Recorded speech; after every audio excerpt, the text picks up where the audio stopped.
was so close to being done chewing this last piece of apple. Oh my god, I was so close. Oh my god. Oh, that's what you were laughing at. Yeah, Rex is giving himself a good thorough cleaning right now. Just watching Adam eat apples and peanut butter out of the jar while Rex goes to town on himself. Now he turns around. That's right. There you go. Oh my goodness. What a day, what a week. Oh my god. Ladies and gentlemen. Ladies and gentlemen, it is Thursday, March the 22nd, 2018. It's Technical Alpha. This is episode number 52. And we've got another one-on-one, but this time it's Panic. We've swapped Jeff out. Jeff is currently still on an IV drip of Pina Colada. Yeah, he chose the right week for that. Apparently, this has been he definitely. I mean, even weather-wise, we got hit with another friggin' weird kind of wet, slushy nor'easter here. So he chose well. He chose wisely. Very wisely. Can you tilt your camera down so that we don't really need to see the boxes on top of your shelves? There we go. Better. That's a little better. Oh man, it's hard to talk with all that dick in your throat, Panic. You know. Hey man, I don't know if I'd rather have dick or peanut butter though. That's true. What about both at the same time? That could go interesting. I don't know, man. Hard to breathe, but at least slightly more delicious. No, chunky or not chunky. Definitely not. I feel like that's a bad. Now you've gone too far. We need to draw the line at smooth. You can't go any further than that. Is that the only use for smooth peanut butter? No. I believe that we already ascertained that smooth peanut butter is superior in most applications. I in a think previous you done fucked cast. up and didn't poll the right people. How was your week? Was your week as kind of hectic and crazy as mine? It wasn't really hectic so much as you've seen X-Men and the Juggernaut where he's got the giant suit of armor to like just bash his head through things. Yes. My week was kind of like that, only I didn't have the big suit of armor to do it with. Just have to bash my head into things to get it done. There's a lot of bureaucracy. A lot of pain, a lot of suffering. Well, given your vocation, bureaucracy seems to just kind of be that comes with the... Not even just with my job, just in general for normal things. Oh. I just need to get a plumber to come out for my to check out something in my bathroom because there's like a persistent leak going on. The builder's like, I'm going to need you to file a plan in triplicate, make sure you get the insurance forms, and then file that 2 to 3 weeks in advance of the plumber coming. And then you need to provide the insurance for the plumber and have them fill out this form and then do this, this, and this. And I'm like, okay. I feel like if you have water going on in there where it's not supposed to, that it would benefit the building owner to not make you postpone it for so long for the sake of paperwork, and to in fact fast track it so that they don't incur more damage. They came and looked at it. They're like, you don't need to worry about it too much. I'm like, property managers. There was some gesturing, and I was just like, they tend to be interesting, for sure. Yeah, my week was without. It was with little food, basically. The fridge thing. The fridge thing. So that only just yesterday finally wrapped up. So I only just yesterday got a fridge, and guys brought it, took the old fridge, and when I got back from being out most of the day yesterday, I took some time to take all the stuff out and unpackage it and put the fridge together and read the manual so I didn't blow anything up, and it needs to run for I think it said 24 hours before you want to put anything in it. So yeah, it needs to like actually settle in. Yeah. Acclimate. So we just now in about the last 45 minutes crested the 24-hour mark. So tomorrow or some point I'll be able to actually buy food and various sustenance, put it in the fridge for future consumption, and no longer spend $10 a day going to Tim Hortons, combining my breakfast and lunch into one meal so that I don't go broke while waiting for a fridge to arrive.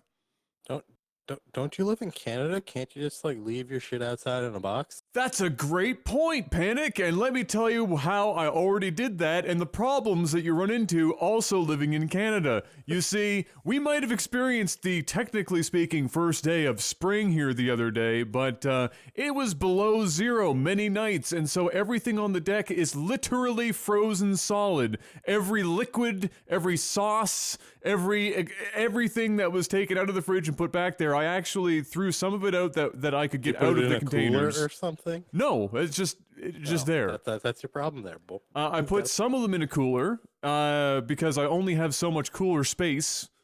But even the stuff in the cooler froze, so it didn't really matter. It didn't really matter where it was or anything. So the universe was just like, Adam, I know we've had our differences, just but wrecked. You know what? Yeah. You just don't need any food for like a week. Yeah, no, it was bad. So now I have like all this stuff, like milks and juices and stuff lined out on the back deck, trying to get it into the sun so that it thaws, so that I can empty the containers, so that I can recycle them, because otherwise they're going to be there probably until May, and it's just going to be such a gong show. So, yeah, so I finally got the fridge. I guess I'll get some food here tomorrow or something, like real food. Stop ordering so much. Thankfully, I live close to my parents, and so mother provided a handful of dinners.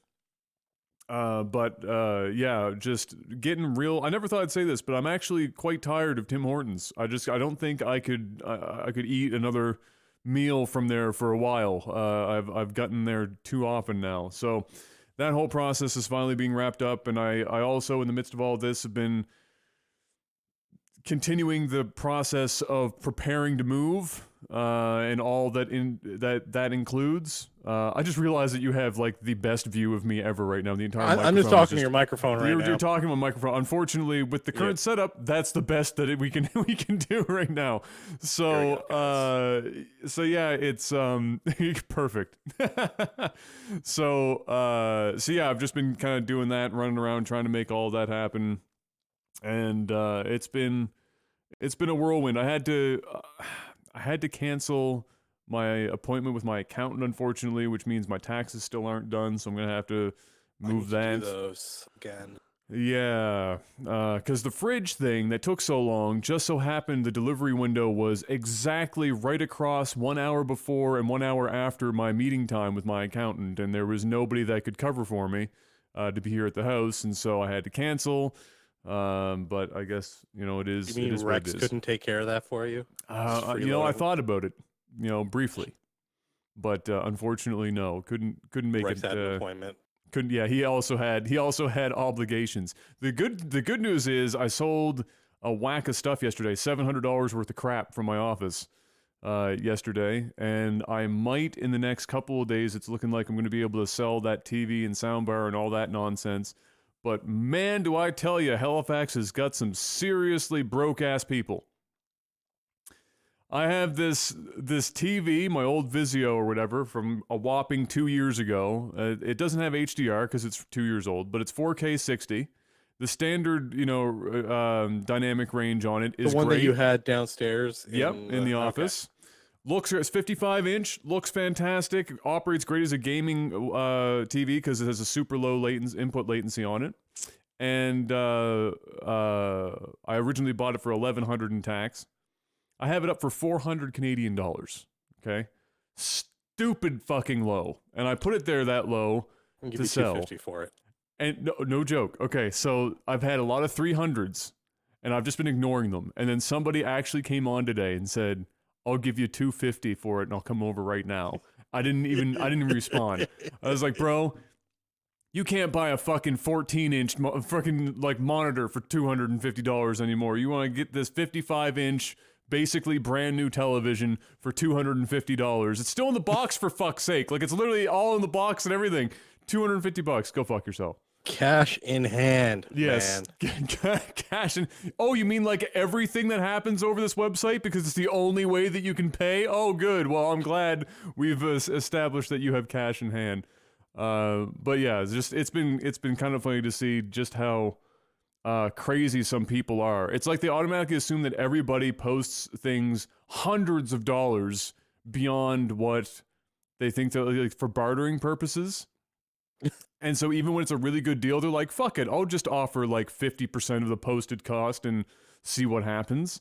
And then another guy today offered me 300, but for the entire package. So I have a package deal that is the TV, the Vizio 5.1 54-inch soundbar with subwoofer and 2 satellite speakers, the $200 full motion wall mount for the TV, plus the mount for the soundbar so that it hangs below the TV if you use the wall mount, for 750 Canadian dollars. That entire thing for 700. You have an entire goddamn home theater for $750. Motherfucker came in, I'll give you 300 for the whole thing. I said, get the fuck out. Who the hell? Are you high? Less than half for all of that? Are you serious? All of it's still in the box and everything? Like, this person must think that I'm trying to, like, sell this off so I can get a quick hit of fucking ecstasy or some shit. I don't even know what the hell he was. You don't know what's in for. that peanut butter, man. This is true. Could be crack. It's fucking crazy. Does that count as chunky peanut butter or smooth? Both. At the same time. Because really, if you think about it, chunky peanut butter is just smooth peanut butter, and they just add a couple of extra little crunches of peanuts.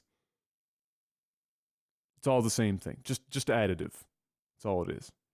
That's all it is. Yeah, It's best all I can do. about texture. I was waiting for the best I can do is $5 remark. I haven't gotten that yet, but what we got, well, I'm sure we're gonna get there. Someone's offering you $350 for your shirt. I'll get right on it. Take it off my back now. I'll sleep naked. Myst 25th anniversary. We talked about this last week.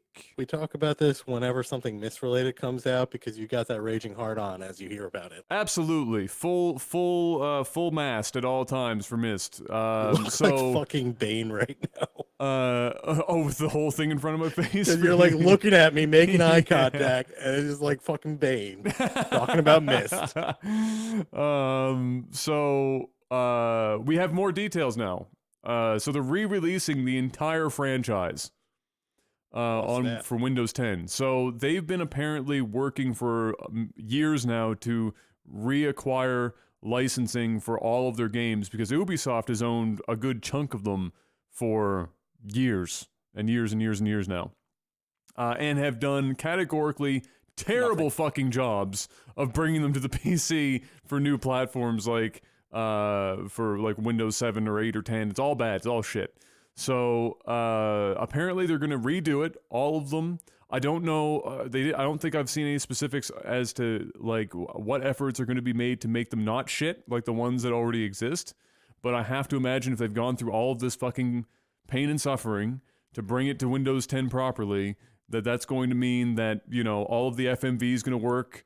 All of the like QuickTime shit that was used back then is going to be converted and usable.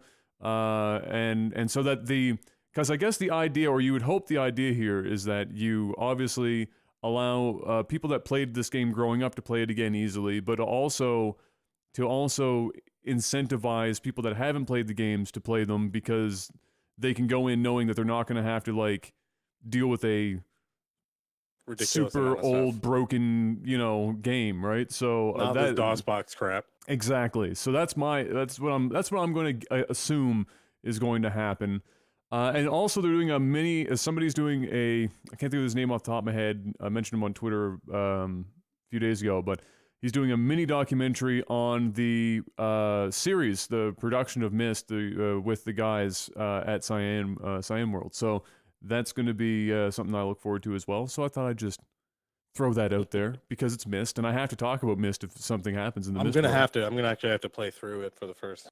Like I played Myst when I was younger, but I was way too young to figure it out on my own. So yeah, it's something you can definitely like, especially if you played any kind of puzzle games post Myst having been released in the 90s, if you go back and you play them, you're going to see where basically every puzzle adventure has built off of what Myst, created. And that, in my opinion, Myst still did it better than basically every other puzzle adventure that came after it. Nobody's really done it, in my opinion, even as well. Specifically, I guess I'll clarify, there are puzzle games that do puzzles very, very well, and to varying degrees. But the actual puzzle adventure, which is a genre that hasn't been oft explored since the 90s, which combines puzzles and, believe it or not, adventure, and by proxy, story and characters and everything else that you would expect in other genres of video gaming, Myst does that infinitely better than everyone else. A lot of people have done these games where they're kind of island-like Myst, but there's no real story. There's like a kind of a story, but it's just enough story to prop up the area that you're in. It's just to justify you being there doing things. Exactly. As opposed to actually being interesting in its own right. I Exactly. unfortunately lost one of my lights. And that's fine. We can still see you. Yeah, you're not so dark. You're not so dark that we can't see you when it's a little dim in the room. So we're okay. So yeah, that's why Myst for me is still so important, especially seeing all these puzzle adventure games from indie companies starting to crop up in the last couple of years. Is that I'm hoping that more people err to the side of that more of an adventure feel and learn how to incorporate the puzzles with the story and everything to make a more cohesive, complete experience, so that we don't end up with more shit tier ass wipe pretentious games like The Witness, where it was just a giant Sudoku book where you go to panel after panel that's literally just lined up 10 panels fucking deep, and then you get to listen to a bunch of audio recordings whereby somebody takes other people's ideas and tries to make it their own. You wouldn't happen to be low-key burning on The Witness, would you? Never. Who would do that? Who would ever do that? I call that game The Witless whenever people start talking about how good a game it is. I'm like, come on, guys. This is not even that smart. No, it's like The Witness is. You know what The Witness was to me? The Witness was like when if you've ever if you went to university. And it wasn't like a university that was particularly, for example, specialized in something, and so you had multiple disciplines, and you come across that first year sociology student or psychology student arguing with the professor, or philosophy student. If you take first year of any one of those, that is The Witness incarnate. It is somebody who is like, or Good Will Hunting, and the scene where they're in the bar. And then my boy's how do you like them apples? Yeah, my boy's wicked smart. That scene, right? And the guy is just basically regurgitating shit that he read out of a book, and then Will calls him out on it. That's the fucking Witness. It's just regurgitated shit to try and seem intelligent, and then ends it all with that weird fucking GoPro strapped to his head, like oddly massaging bolts and various circular objects in his backyard, wherever the fuck he is.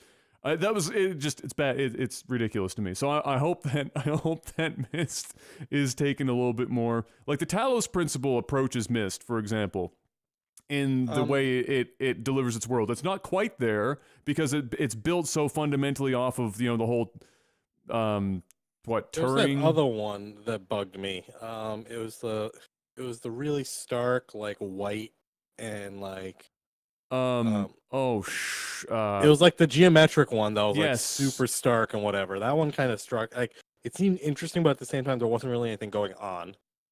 I think I played it for like an hour, and I'm like, this is actually has no point. I played through that entire game, if it's the one that I'm thinking of, but I can't quite get the game. Yeah, like you had like everything was white, and then you have like color things to move them around or whatever. I completely forgot the name of it. Yeah. But there was like a big resurgence in puzzle games over the past like 3 years. Yes, exactly. So I just hope that it errs more towards the Myst formula, because I find it so much more interesting. And I also think it shows a better developer at that point, because if you can actually take your puzzles and weave them in with your story and your location, and it all comes together, that is a far more intricate and compelling development idea than just, here's a location and I came up with some puzzle and I'm going to put it here and here you go. go solve my puzzle. So that's yeah, for sure. One way or another, this fall, I guess, is when we're gonna. Oh, that soon? Well, the 25th anniversary is September 23rd, I think. Oh, I didn't realize. I thought it was for next year. That changes things. No. All right. Yeah, well, they've been doing lots of 25 and 25th anniversary stuff, so it's got to be For this year everything, because this yeah. would be the 25th. So yeah, I'm assuming Wow, this Myst is only this 5 year. years older than StarCraft? That blows my mind. I mean, 5 years older than StarCraft puts that far enough back in PC gaming that that's a pretty big leap. That is true. That is true. With the Because whole doubling and everything. I think Myst was 92, I guess, I was also or super 93. young back then. StarCraft was like my peak time and like 12 years Mhm. old, ready to go. Yeah, it was. That makes sense. That's about what, Yeah, because I mean, like 7 and then. Myst when it came out, the stuff that they did technology wise was crazy. Like That was meshing, like right when CDs came out. yeah, and meshing QuickTime movies over top of the pre-rendered backgrounds was well. It provided a level of graphical fidelity that at the time it looked fucking like super real. Like it was crazy, amazing to look Oh, at. I remember I remember the rocket ship. Yeah, and it just got better and better. By the time they Yeah. get to Myst 3 and the technology they had, they got to a point where, and of course on a CRT you don't see like seams and stuff like that like you would on a high def monitor now, but they got to the technology to the point where they were stitching images in a full 360 array. And so when you look up on a high def monitor, when you go back and play them now, you can, if you look closely, you can see where they're all Where the stitched image stitches together. are. But back then you didn't see that shit, Yeah. and it just looked like a fucking 3D world, but it was all pre-rendered, and it looked so damn good, and it was Yeah, there's too much resolution now. yeah, exactly. So yeah, fun stuff coming up. I'm looking forward to it, and I think that'll be a good time because I've been hoping to get Dad over eventually, and we were gonna play through a couple of the Myst games because that's who got me. Well, it's not who he got me into, but it's the game that he and I played together first was Myst and Riven. And then Rama was the third game. We did a lot of puzzle adventure games together. And so I want to get that and stream with Dad and play through some Myst games. And I think that would be good. So this is a perfect opportunity for that. Oh, one last thing. Apparently, they also announced apparently they're going to have a physical collectory edition for this release. Is that why you're selling everything so you can actually afford to pay the millions of dollars it's going to cost? Yes, I'm going to. Yeah. I'm preparing for organ sales right now. Black market is not great here in Halifax, but you know it should cover at least 50% of the cost. Look, if your shirt's going for $3.50, I can give you $5 per kidney. I mean that's not bad. I'll give you 15 for all three. That'll cover tomorrow's Tim Hortons run for like the 7th day in a row. Sea of Thieves. That happened. That came out. That came out. There's no segue to that. It's just I just looked over and Sea of Thieves. I'll give you the best I can do is $5. I saw people playing it during the beta. A couple of our mutuals have been asking me to play. And I looked at it and I didn't really get it.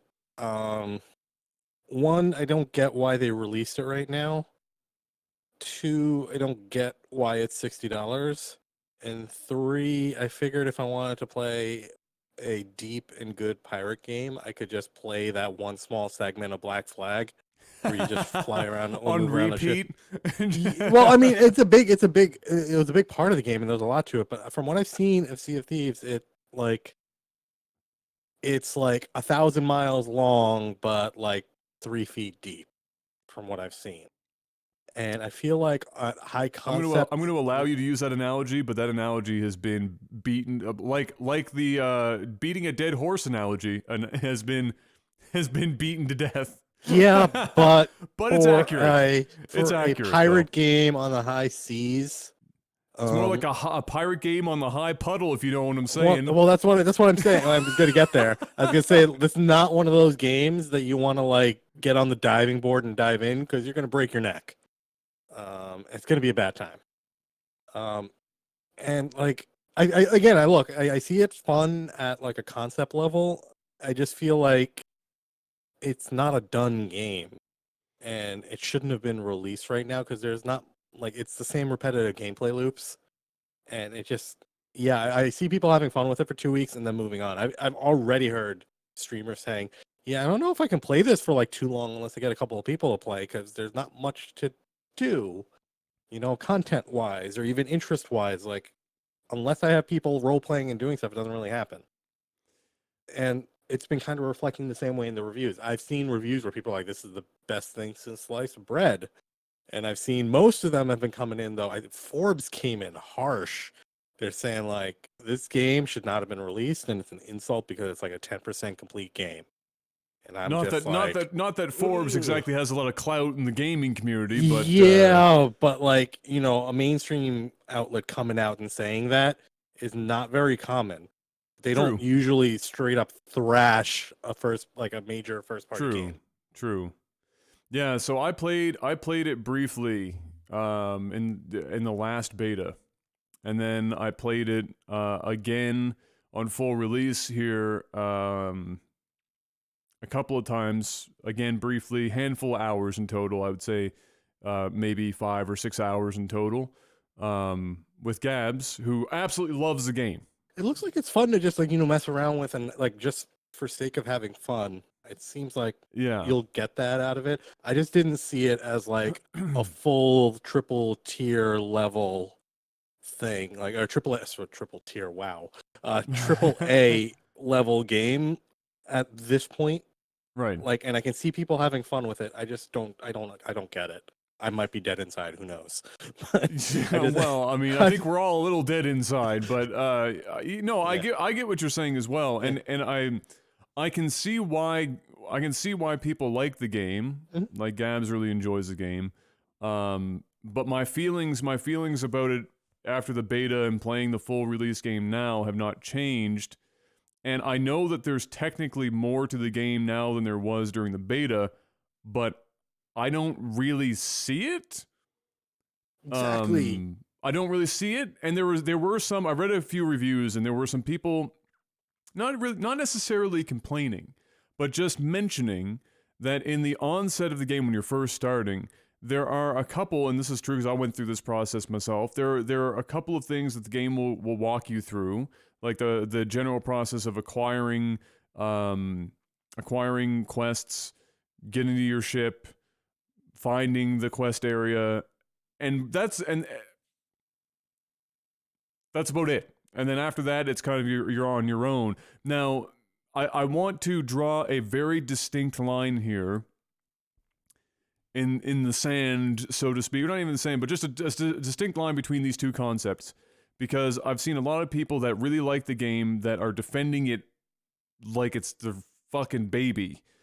Where it's fine when a game wants you to figure stuff out for yourself and go and do it and explore the world. That's fine, okay?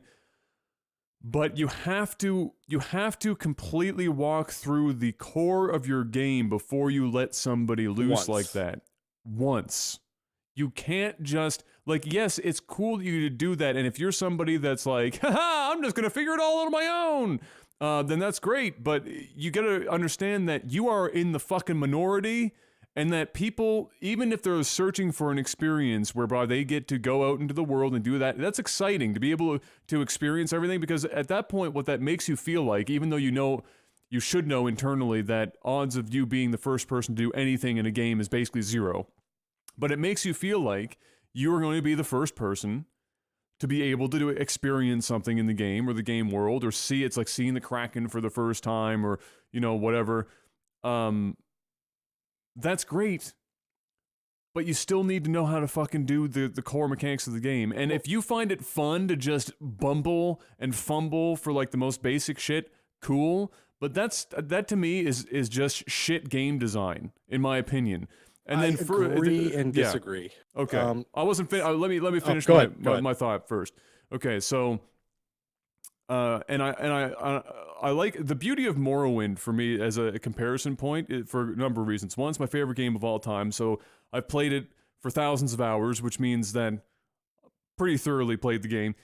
but it's good for many examples. It's good for playing to show that I don't necessarily need a game to be perfect in order to enjoy it, because we all know that Morrowind is categorically one of the most broken ass games of all fucking time. But two, it also shows that I greatly enjoy games that leave you on your own, because there aren't very many games that literally have a pop-up message as you leave the fucking office in the beginning where it says, literally it's like paraphrasing, it's like, you're on your own. Good luck. Just It's like in Star Fox, you have that like mangled "good luck." Yeah, just get all. Yeah, you're on your own. Have fun. So like, I obviously greatly enjoy that shit, but the difference is in the context of this discussion is that the a lot of the core stuff of Morrowind is put in front of you in that opening sequence, and beyond it. Like, there are points that you get to these checkpoints where the game will say, okay, we're going to tell you how to do this once. And then that's it, and you're on your own. You have to, in my opinion, provide that once. Otherwise, it just seems, unless, okay, I'm going to say this, unless your entire design philosophy or the entirety of your gameplay fucking loop is based upon players having to literally work out every minute aspect of your gameplay, then okay. But that does not seem to be the thrust that Sea of Thieves is going for. Yeah. Now I'm done. So yeah, that's fair. No. So again, a thing that I bring it up a lot more nowadays because it's actually become a lot more important with the resurgence of open world games. Is in game design. One of the big premises is obviously game mechanics, which everyone talks about all the time. But in an open world game, the mechanics actually evolve, and in a lot of games, they evolve into what's called a gameplay loop. You've heard Adam and me and others that say it all the time. Pretty much what a gameplay loop is a chain of gameplay mechanics that will get put together in such a way that you're gonna pretty much do something. So in an open world game, that could be exploration systems where there's going to be markers on the map that you kind of have to go and reach. That's a single gameplay loop to gain experience. Another one could be a crafting system, whatever. Um, Open world games, especially for things like Sea of Thieves, you need to have, especially if they're going to be not much content around it, you need to have very robust and deep gameplay loops. Things that, if they're going to put you on your own, things that you can discover and figure out and like get rewarded personally from being like, oh, you know what? If I'm in a galleon and I'm turning the wheel, for example, something you might figure out in that gameplay loop is if I need to turn a certain way, I'm gonna have to turn the wheel, left a certain number of turns and then bring it back a certain, get the hang of it. That would be considered a way of enhancing a gameplay loop that comes as personal skill. My issue with Sea of Thieves, as an example, is you have a couple of limited gameplay loops that are kind of layered on top of each other to seem complex, kind of like you have a game like The Witness is trying to be a puzzle game. Sea of Thieves has a bunch of these loops layered on top of each other, which work together pretty well. And for what the game is, I think it's actually done very well for what they've done, but they're not very deep. Like you have your navigation, which is you hold up your compass, and then you have to coordinate with another player who's going to be on the wheel of the ship, and then someone else doing the sails. There's not much going on in each of those individual jobs to give you too much satisfaction other than when you have the coordination going on as a group. Sea of Thieves to me kind of look like, the C version of Star Trek Bridge Crew, just without the VR and stuff. So again, it just seemed like it was a lot more simplistic. And again, if you're doing like a AAA, if you're selling this thing as like a AAA title at the full $60 price point, I feel like you just need to have more going on. Like there needs to be more questing and more interesting things to do in the game and more of those gameplay loops. Like there needs to be more things to do on the ship than, the weapon and all that stuff. Otherwise the game doesn't have depth and longevity. If you apply gameplay loops to other games like PUBG, PUBG's got the one gameplay loop really. There's not much else going on. You have your running around and looting, and then you have your killing people. Or two loops, whatever. But there's so much depth in mastering each of those individual loops during the sections of the game that it's a different type of game. So you can repeat that a lot more often and still get fulfillment out of it. So that for me is my mentality on it. So like again, Sea of Yeah. Thieves does the open world thing, but it doesn't really. I don't see much fulfillment coming out of it beyond like a week or 2 or 3 once people move away from it. I think if I'm, God, I hate doing this because I know the immediate knee-jerk reaction for a lot of people in the community is going to be like poo-pooing me for being critical of a game that somebody out there It's likes. a good They game, like, but it's not at the same time. So there is a, to me, Sea of Thieves conceptually is good, but in practice, like you're saying, there's not enough depth for there to be Loops. long-term satisfaction. I'm telling you right now, I'm fucking promising you that 80% or more of the player base will be gone inside of a month for this game. That's literally what I've been saying. 2 weeks, 3 yes, weeks, gone. It's gone. They're going to evaporate. And it's not going to be because, oh, they just don't like the game. No, there's not enough to do in Sea of Thieves. And on top of that, they've had a bit of a rough start. Oh, the tech problems have been so again, which surprised me. Really to a popular. degree. Really popular yeah, game, but it though. surprised me because they Sea of Thieves went through one of the more public and thorough pre-test runs of any AAA title that I've seen in quite some time. And pretty much all of the problems that were still even happening during those tests just pretty much continued to happen at launch. Now, I'm not going to sit here and pretend like developers are always going to be able to gauge that there's going to be 3, 4, or 5 times the number of players on launch day as during the test. But you know what? In this case, with the amount of interest in this game and the amount of people that were trying to get in for these betas, you should probably have fucking figured out that there would be close to as many people that have been trying to get in as there are. Now, I'm sure there's also a side to this where they even know that a good chunk of these people aren't going to be there long term, and so they're playing the long game here and not overbuying for what they're going to need. My counter argument to that is this was a Microsoft exclusive game, and you know I'm always on the side of hardware and developers for this one. This time I'm not. This time I'm actually. There's one reason and one reason alone why I'm going to give them a hassle about this.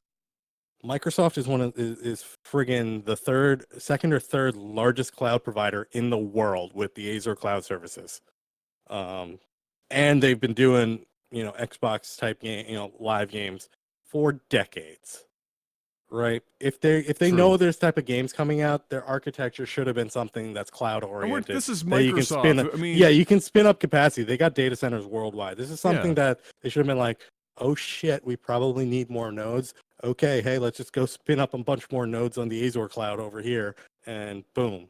And they should be able to respond a lot quicker. This is literally the bread and butter for what they offer their enterprise clients for massive deployments. And that's my one pushback on it. And the other thing is, Sea of Thieves is a big title for Xbox right now. Yeah, they should have been like, oh, you know what, we need to be ready for this, and then they have the data center capacity to do it. It's the Azure service, right? They're fucking huge. They've got monstrous friggin' if they didn't use the Azure service for this, I'd be like, holy shit. Then I'd really be confused. Yeah. I'm like, you guys got the huge data center. What for? You're not going to even use them for your own games? Yeah, it's... That's why this is like one of the very... And my stance is going to change more in the future, where it's going to be like, you've got Star Citizen on, on Lumberyard with, AWS. Yeah, you don't have any. I'm gonna kind of hold them to a similar standard. Like, yeah, you guys have self-provisioning and whatever. I understand. You should be able to at least meet load. Yeah, so I think that Sea of Thieves plays very well for a short period of time before it's reality. Not a bad game. It's not even poorly designed. It's just there's just not enough in it. Now, for some people, it's enough to get into a group of people, to get with a group of people, and go to an island, and do open the map up. And eventually, and I'm telling you, again, it's not going to take very long. You're going to see this shit repeat real quick. You're going to be doing it, like autopilot. And then the only variability is going to be when you run into other players on the seas and you're getting into combat. And the combat can be fun and exciting, and that's where the depth of the gameplay comes in the most, because you're coordinating with your crew far more in combat than you would in just general navigation. So that's probably the height of Sea of Thieves excitement, is during combat, because it's also where the most risk is involved. If your ship goes down, you're carrying a bunch of loot. That's where my issue came in. I kind of wish that it was like, at least another 2 or 3 ships. If right now it's just the galleon and the sloop. Yeah. If they had a little bit more variability, a little bit more interest in, a player and their crew putting together and assembling a ship to their preferences, maybe changing up the you're doing a little bit more for that sort of thing, it would make it a lot more interesting and a lot more variable. You'd have a lot of different strategies that, you can kind of go. It's like your scout, for example, if you had more ship customization with different weapon types and setups that you can do that the players can pick, the scout who's using the, the hourglass or whatever, or viewfinder telescope to see far away, his job becomes a lot more interesting, because he's got to be like, all right, I see the ship. All right, it looks like it's, it might be a galleon or carrack or sloop or whatever. It's, but, the guns are mostly on the front, or the guns are mostly on the side. And he has to communicate that to the rest of his teammates, and then they can figure out a strategy. And it makes it a lot more interesting.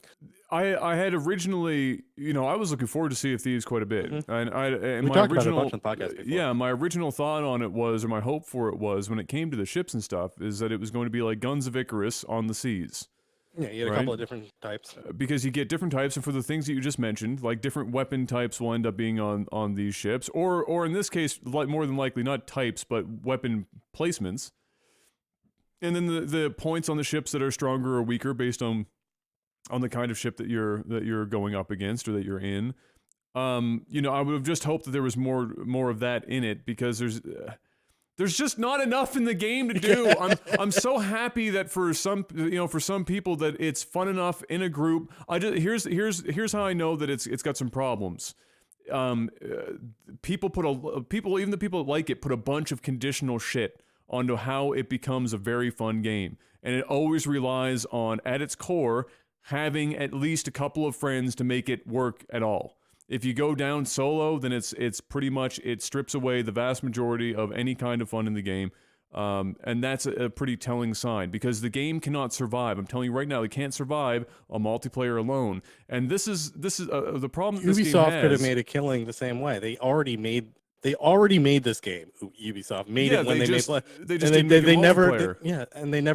they never followed up on it. But they actually did the polls, and everyone's like, "We would kill for this game." So and Rare came along and made it. Rare is looking long term with this game. You see them talk about it recently in an interview. How the launch went and their concerns and their whatever, and they're talking about we've got stuff coming up for months and years down the road.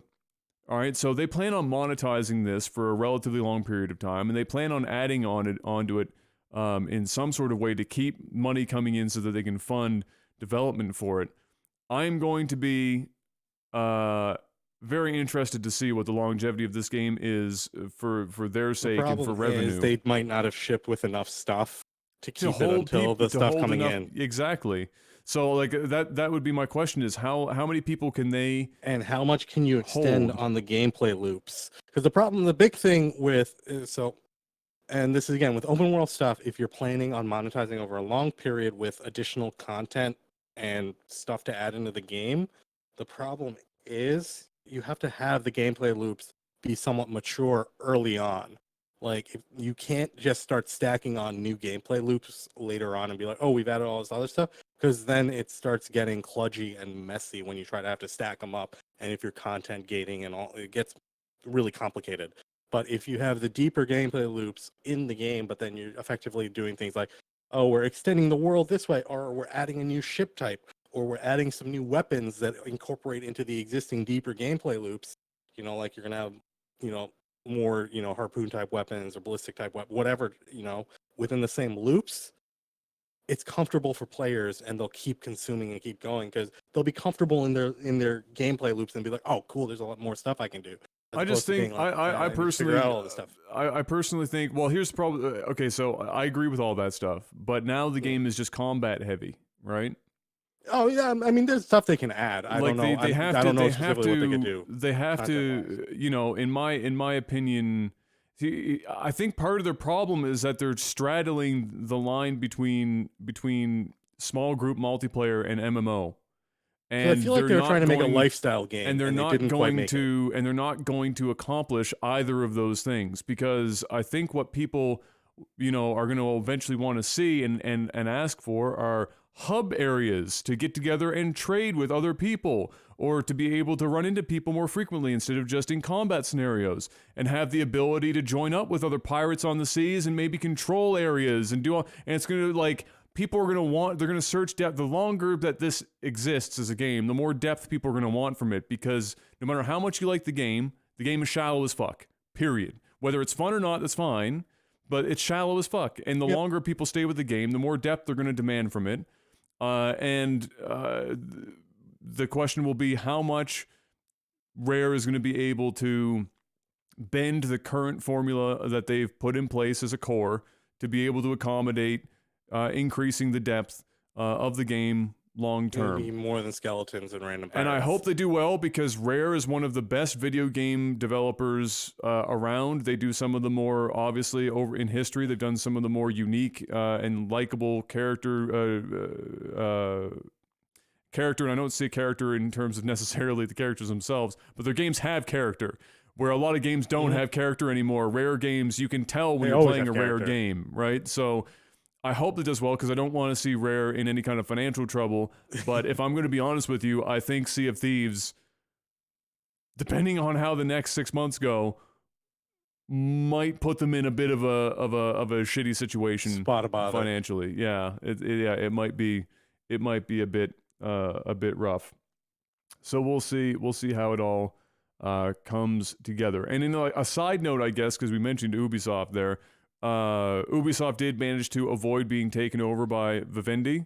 So congratulations. Vivendi just kind of backed off and just sold all their shit to Tencent. Yeah, because, well, Ubisoft had been making a lot of plays to try and keep shares out of the hands of Vivendi for a while now, and I think Vivendi just got tired of the shit. Now they're just walking away.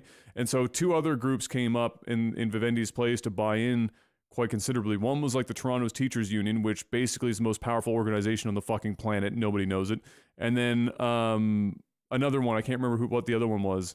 I think it was another game company. It might have been EA or some shit, but yeah, Vivendi's officially out. Thank God. Like, we needed Vivendi to own any more friggin' publishers at this point. So congrats to the crew over at Ubisoft in Montreal. Surviving and hopefully not making shitty games and sticking to their guns. Yes, that would be great. We could definitely use some more of that. PUBG Mobile launched pretty much in the same window over here in North America. It had already been out in Asia. Right?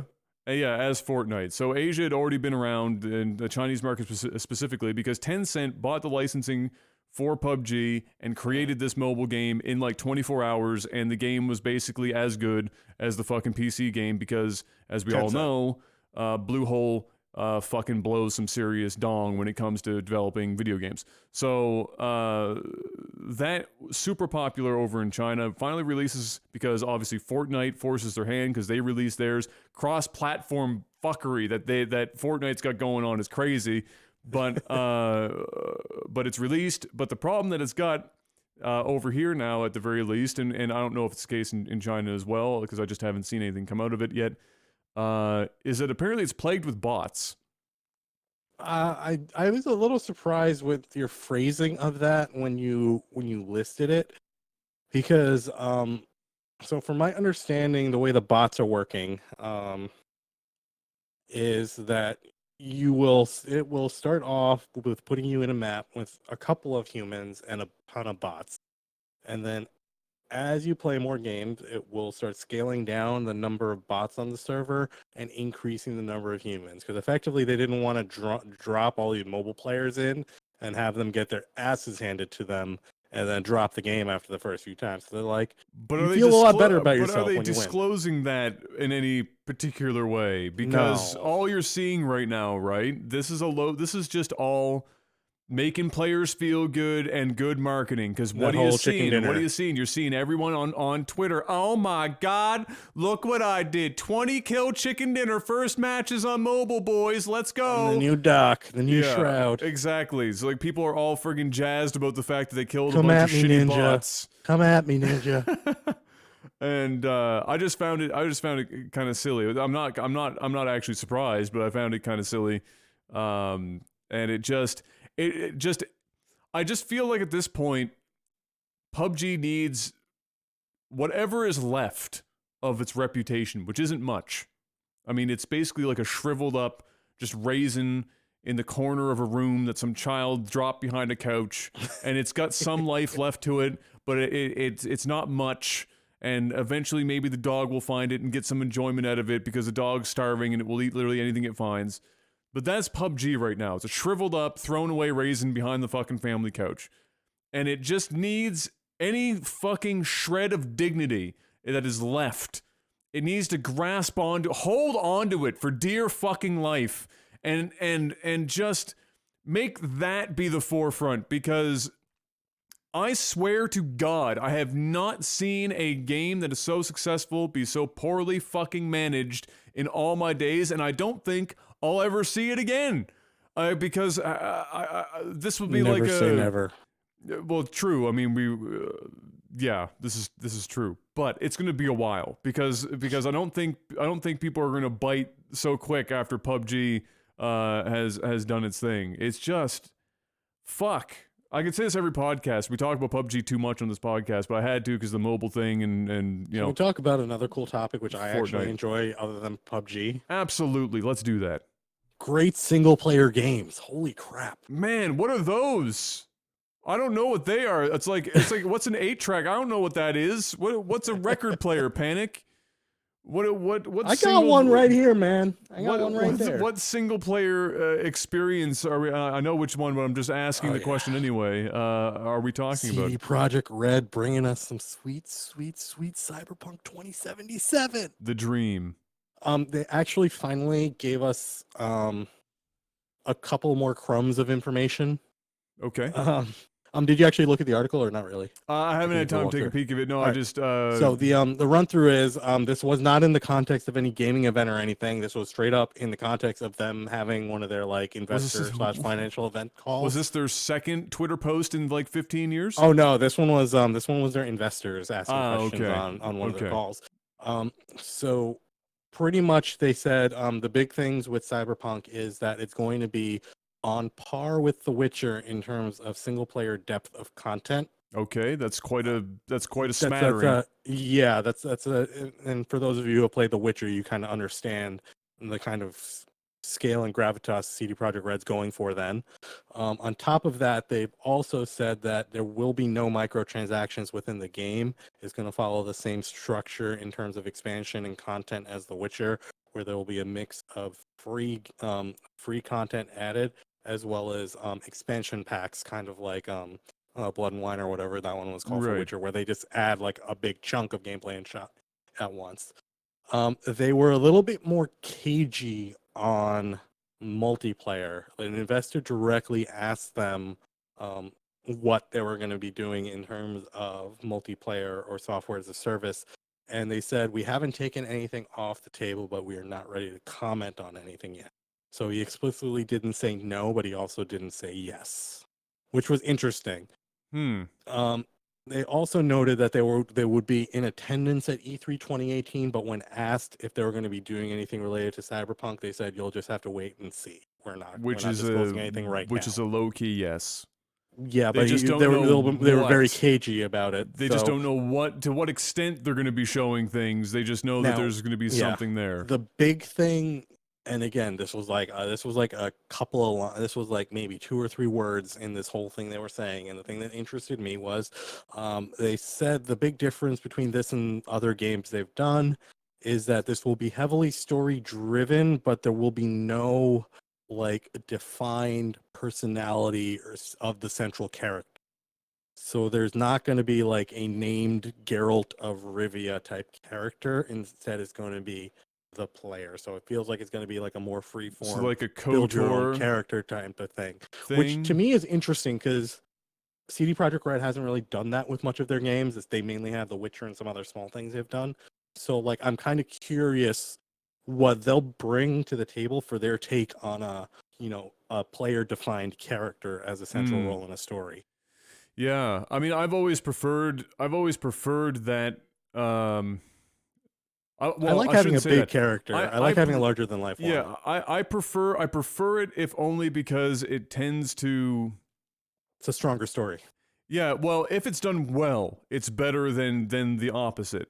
It's just that I don't know that the list has been particularly long of games that have done it really well. But what it Yeah. also does for me is, and the entire, well, not the entire, but a strong section of why or you would do that kind of style of story delivery with that main character is that it limits how much the player can dislike the character they're playing. So some people when they're playing in Mass Effect and they're playing Shepard, even though you can kind of play a good or a bad Shepard, there are predetermined actions that no matter how hard you try, it's going to happen, and it kind of annoys people to a degree, and that's kind of plays the middle road Yeah. with that kind of style. But then you'll have like people that play,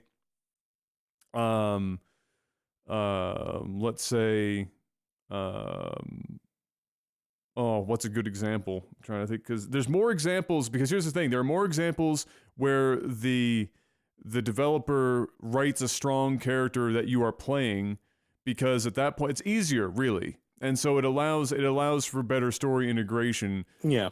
Um, so I'm trying to think of a Because you're bad. not trying to fill in. You don't have a black hole in the middle of your game like writing department. Okay. Here you go. If the Walking, okay, I'm gonna have to do it this way. If the Yeah, that's Walking fine. Dead was a video game, Rick would be a perfect example of the players probably wanting to fucking shoot the player that they're being for the game, because Rick is just a categorically shit fucking character, and so when you have to when that's your only choice as the player to go through the entire game as Rick, you're not so happy. So when you get to have that experience where you make your character and there is a predetermined path that you take, but you have some agency in how that unfolds, and you usually tend to not even really know what your ultimate endpoint is. And like I use the example of KOTOR did that really well, where you find out like your Revan is That was a fucking, mind like, fuck. that's a mind fuck, right? And that's really done well Yeah. because up until that point, you just think that you've made a player You're some character, random person. and you're just going on your space Jesus way, and then all of a sudden, holy fuck, we're God, and like you had no idea. No, and, not even your god. You're like,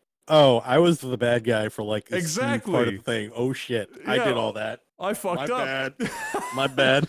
So that's a great example of that style. Probably my favorite example, honestly, of that style of story delivery using the main character. So if CD Projekt Red can take their pedigree with what they did with The Witcher and kind of apply it to that, I agree. I'd be very interested in how they tackle that, because maybe they find a new way of doing it. Or maybe they just do it better than other people. But who knows? Maybe they also just suck at it. We don't know. We're gonna have to wait and see. Yeah. So like, I'm kind of seeing if they're like they might out Fallout Bethesda if they do it right. Fallout's a really good example of having a completely undefined central character. Yes. Yeah. I was thinking, like someone mentioned Yeah. in chat, and I really thought, I'm like, no, Fallout's actually a really good example of that. You don't really have a bent on your character until you develop it out yourself. Yeah. You know, That's true. But although, yeah, it's true, but it's also a great example of being confined in just about the Yeah. worst way possible. Yeah. Bethesda's So- really bad for that. I'm in really general. like just even seeing that little bit of news today makes me really excited for Cyberpunk, because I actually was jokingly tweeting out about it this morning as I was late for work because I was watching Mass Effect videos. Perfect. I just want like a long big. It's gonna be a big "that's what she said" moment. Long and deep and solid single player experience. Yeah. So yeah, what I was talking about this morning was the whole like I was trying to do a full 100% Renegade playthrough, and we got to the part where, spoiler alert, you have to shoot Morden in the back. And yeah, I did that. I clicked the button, How did that shot go? Morden in the back, watched the whole cutscene, Mm-hmm.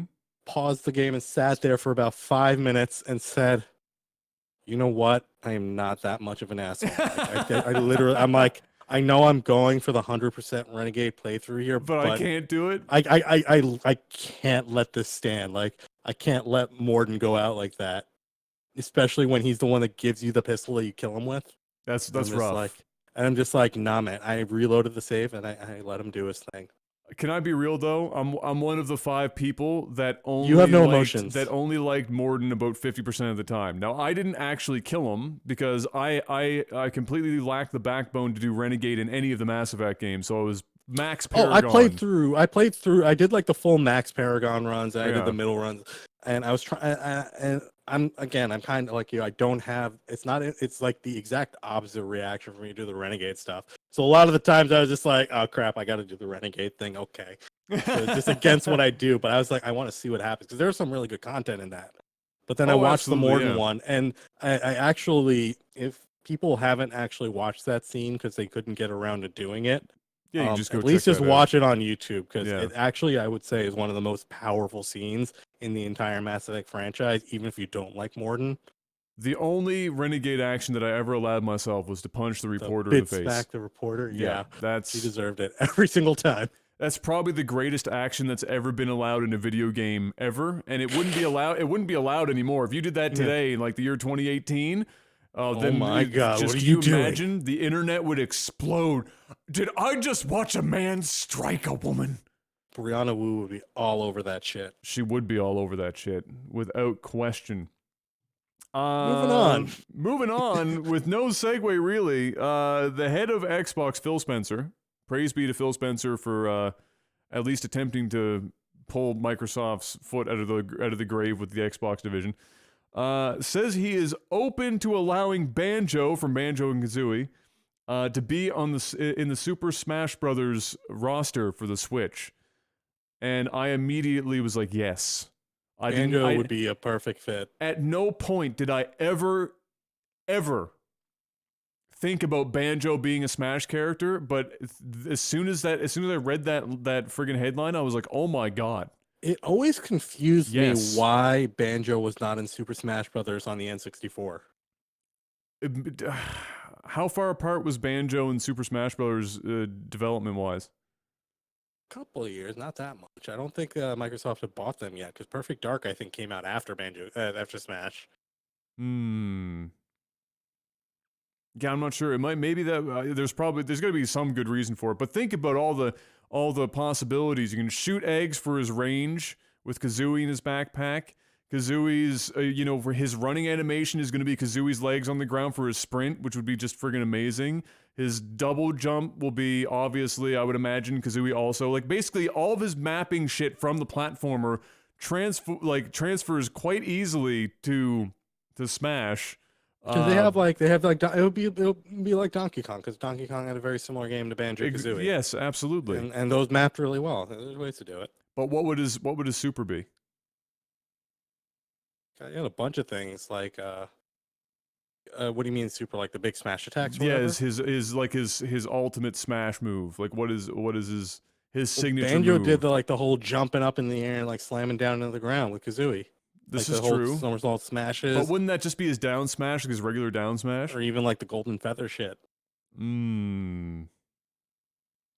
He also had a couple of swings. He had a bunch of moves. Yeah, you could come up with something. But Like how Oxy's like low key smashing on Banjo, saying Kazooie's the real hard worker. well, to be fair, Kazooie does do like 80% of the work, to be fair. This is true. Now, to be fair, Kazooie also gets to be carried around for the entire game. So unless Kazooie's walking up a hill, or something for Banjo, which doesn't really mechanically make a hell of a lot of sense. But regardless, yes, Kazooie does do the vast majority of the work, to say the least. So yeah, my thumbs are up for that. If that I have happens, nothing against that. I'm yes. Yes, sign me How do you up. feel about ukulele coming in? No. You're like, no. No, not even a little bit. I don't think. I honestly, ukulele was a pretty good game, but It wasn't that good a it game. wasn't so. Yeah.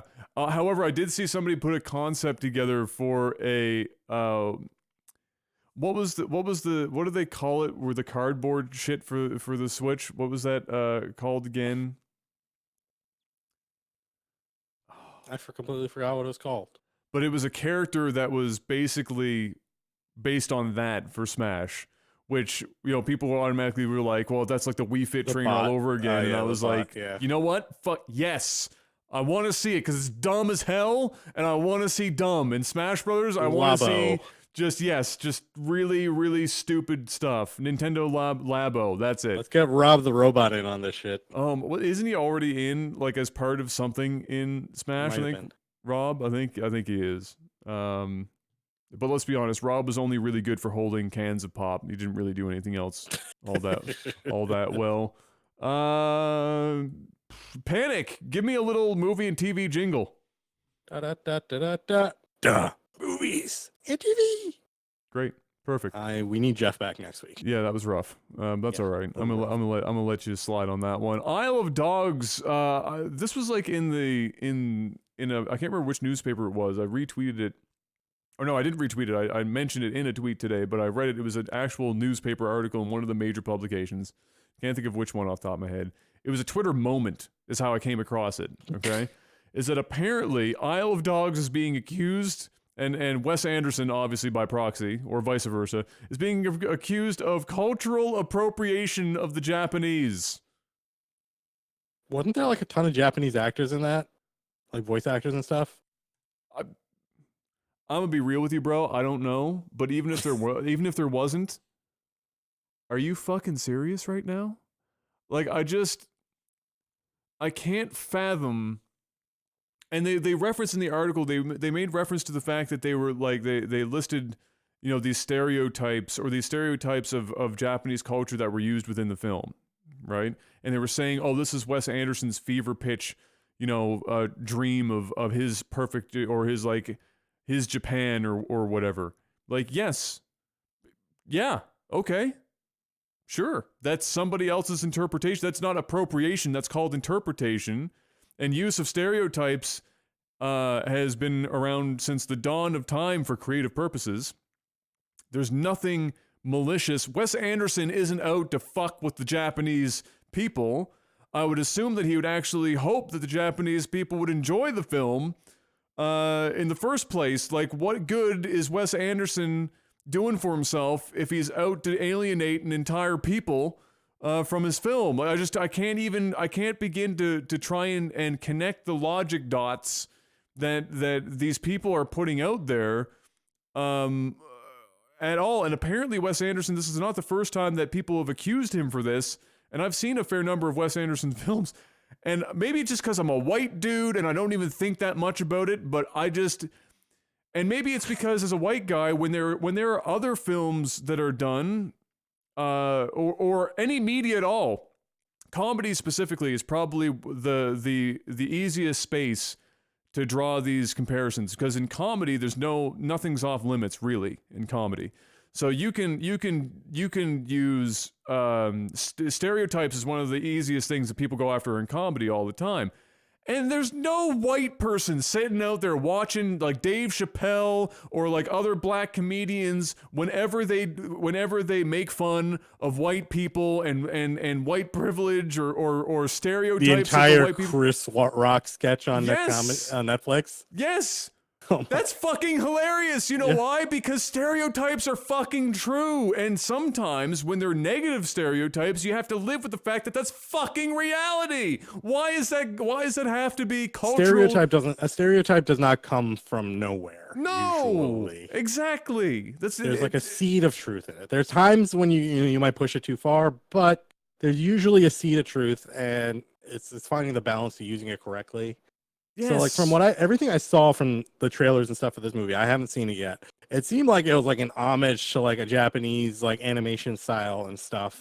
And it I was did like, at no I'm not point sure what was going on. at any of the trailers that I saw, and I consume a I'm like, this seems relatively offensive as fuck. decent. Never came to my mind. Yeah, like I consume a relatively decent amount of Japanese entertainment from the reality show that I've talked up lots. Terrace House, hashtag go watch Terrace House right now. It's fucking amazing. Or animation, anime, or I've watched a lot of Japanese game shows because Japan be crazy with their game shows. They're fucking over the top and amazing. At no point with Japanese people I went to school with or whatever, anything that I could have seen stereotyping with them or anything, watching all of these trailers or the two trailers I saw for this movie, at no point did it ever cross my mind that Wes Anderson was out for the Japanese people or like appropriating the Japanese culture. Like I just So fuck. here's my thing, right? And I am probably going to get ripped apart for saying it this way, but my take on the whole cultural appropriation shit, you have no justification or validation or even standing to say anything about cultural appropriation unless you are coming from the culture you're saying is appropriated. So if a bunch of Japanese people came out to me and said we feel that Wes Anderson is appropriating our culture in a negative fashion, Fair. by all means, that's an argument I'm going to listen to. I'll now listen to it. It doesn't mean it's going to be right, or I don't know if it's right or wrong, but I feel it. like I feel that you are making a good point. So you are coming from there. So let me hear why you feel this way. Yeah. And I don't want to hear anyone else's opinion about cultural appropriation unless they are actively part of, and I don't mean a Japanese person that was born and raised in America, because you might have Japanese family and you're part of it, but like unless your ass is from mainland Japan where this is obvious, that's where the culture is. Specifically, that would be appropriated. Unless you're coming from the source, and this is going to sound terrible. I don't care. No, neither do I. Unless you're coming from the source, and I don't think that's a necessarily negative thing. I think that's perfectly sane. The problem is everyone's going to say it's a negative thing because everyone's opinion, they feel like it matters. Yeah, but it doesn't. And I feel like people are looking around for this sort of thing now, and they're like, "Oh, Wes Anderson. Well, they are. Let me Google him. Oh, he's a white guy. Clearly, he shouldn't be doing something for Japanese culture, so I'm going to get really mad about it," type of thing. I just look, as a white dude, I'm starting to feel like that. Like if you're white, you literally can't do anything anymore without being negatively attributed to something, some social fucking movement of some kind. You can't breathe without fucking up. It's crazy. And like even me saying that, the response that some people would have would be, well, oh boo hoo, poor white Adam. Oh my God. Do you know the suffering that has gone on in insert my ethnicity here? Like you can't say anything, you can't do anything. It's crazy. and like just you're right. People go looking for this shit. It's like they have nothing else to do. Even I'm kind of guilty of it. Like, and I'll be upfront here with the shit that happened in Austin and the way the media was portraying it. I straight went off on a guy on Twitter yesterday. Okay, that's like good. a whole big thing, and then he kept arguing, and I'm like, do you not see the ridiculousness of your argument? That you're not even like, you're missing like the whole thing, which is concerning to me in general. But either way, it's just like it is. It's really crazy to me. So I don't know. I personally don't see it. Again, like we both said, if there were actual Japanese, if they have come out and said something, then I would listen. I would listen to their argument for it. That doesn't mean that I will immediately agree with all of their arguments. There might be some I agree with and some I don't. If any listeners find or have like info on like the groups that were actually raising this, feel free to throw it in the comments. I'll actually look through it because I am interested in the argument, and I'll probably look it up myself after the podcast. But like, I'm just curious who's bringing this up. Well, when in the Twitter thing, right? They didn't really mention it. I saw. No, well, I scrolled through when you go to a moment and you Yeah, it's scroll just through. like the random There scrolly were thingy on the phone. made the highlighted tweets from people that were taking part in that whatever thing, and there were a mix. There was one, I think, Korean chick that I saw, and maybe one U.S. Japanese girl. Most of them were women. I don't think I saw a man in the lot of it for that. And not to be offensive, but that doesn't surprise me even a little bit. But yeah, kind of crazy to me. The movie, I don't know if the movie's any good. Most Wes Anderson films are not bad. They're just whether or not they're like of the your cast taste. of it. It was like ridiculous, like huge names Well, all over that there are a lot cast. of actors that just like working with fucking Wes Anderson. That's Yeah. because he's good and he does fun, different films. But the thing I saw with it was there was like and it wasn't like the standard like when I saw that I'm like really because like when I saw the trailer when I was watching another movie the other day and the screen was just full of names, but it was like a 50-50 split of like real like Japanese actors and voice actors who were popular in Japan and a ton of American ones. I'm like, wow, you know what? That's actually really cool that they have like a big ensemble of huge representation. I'm like, that's actually pretty cool. Now you would think that the people that were Japanese acting in this film, if there was that much of an issue, that they might have raised concerns themselves. Because let's be honest, not all of them that were involved are going to be making bajillions of dollars off a Wes Anderson film. So it's crazy. But I mean, Bill Murray is in it because Bill Murray is in every Wes Anderson film that he can get his hands on. Bill Murray loves Wes Anderson. Yes, absolutely. That's like whole Steve Zissou movie thing. Who else did I see that was in that? It was Bill Murray, Bryan Cranston, Coy Rankin, Ed Norton, Liv Schreiber, Bill Murray, Scarlett Johansson, Jeff Goldblum. Yes. Kunichi Nomura, Akira Ito. Think of these people. Greta Gerwig. Like huge names. Like Yoko Ono's even freaking in it, but she's not really Japanese. Not at this point anymore. Harvey Keitel. Fisher Stevens of Short Circuit fame. Courtney Vance. Like from like Law and Order stuff. Yeah. Friggin' Tilda Swinton, Ken Watanabe. Yeah, there's big names in this. You just gotta believe that when you get those names behind it, that somebody would have raised their movies. Concerns. These aren't nobodies, and they aren't people that are attached to any real negativity in Hollywood, really. I mean, Bill Murray's not attached to negativity in basically any sense. Bill Murray is actually just God. I'm actually not convinced that he isn't God walking amongst us, crashing college parties and giving life advice. Jeff Goldblum, also, who in the fuck doesn't like Jeff Goldblum? Nobody, that's the answer. Everyone loves Jeff Goldblum. How dare you talk to me? He's so fucking funny, dude. He's such a great dude. He's a great guy. I don't personally know him, but I feel like what we see is not far from, what reality would present. It's just, oh my goodness. Anyway, here on a lighter note, although I'm sure if somebody looked hard enough, they could come up with something to complain about, Mr. Rogers. Mr. Rogers' documentary, Won't You Be My Neighbor, is coming. Did you see the trailer for this bad boy yet? No, I want to be. I'm waiting for the thing to come out, and I'm just gonna watch it. I don't want any spoilers for it. I loved Mr. Rogers as a kid, so I'm all ready for it. Dude, the trailer had me fucking choking back some fucking tears, I don't need to watch a trailer. I'm just gonna watch it when it comes out. Oh my god. Mr. Rogers is probably one of the examples of one of the kindest and purest human beings on this planet. Yes. I have nothing bad I could ever say about him. He's always been a positive force in the world. I said in the tweet, we need more people like him. We need a new round of, like, children's television is absolute dog shit right now.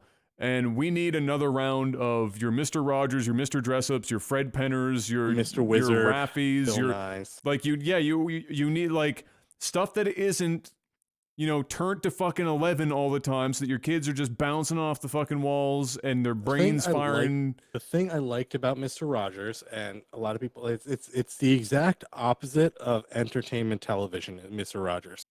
not in a bad way, right? Mr. Rogers is straight down the line. Like if you're looking at a 1 to 10 scale, Mr. Rogers is a very calm and level 5 all the time. All the time. Yeah. He goes through the whole thing and he keeps No, you hold at on. ease. He went to 6 once in the classic GIF where he gives both middle fingers. Yes. So he turned to 6 once. But the show was always no, the show itself. like Yes, the show is ultra professional on the show. Yeah, it was just a straight down the middle 5, and for kids especially, that is incredibly important because yes, all kids TV is about stimulating and educating and all this other stuff, but a lot of kids these days, in general, one, they don't have good social skills because they're always in front of screens all the time. Yeah. Including tons of studies that have actually come out saying that, parents saying, "Oh, YouTube is great for kids." No, it's not. bad. Apparently, it's really terrible. Like it does nothing for learning. That's how you get Logan Paul. Yeah. But you have a straight down the middle where it's not, it's not just it's not intellectually super stimulating, but it's like just talking about things that kids might be interested in talking about. Like the important tank, thing, cleaning up, very calmly and methodically doing things. That's not what happens in kids shows. It's highly frenetic Blue's Clues. Yeah, I think I think one of the most important things about his show was it taught kids how to interact with each other. It taught people. He treated kids like adults, which is not something that a lot of adults do or realize that is actually a very important thing to do. Is that yes, you have a fundamental understanding that the child has limitations in or things you have to work around. He talked with them.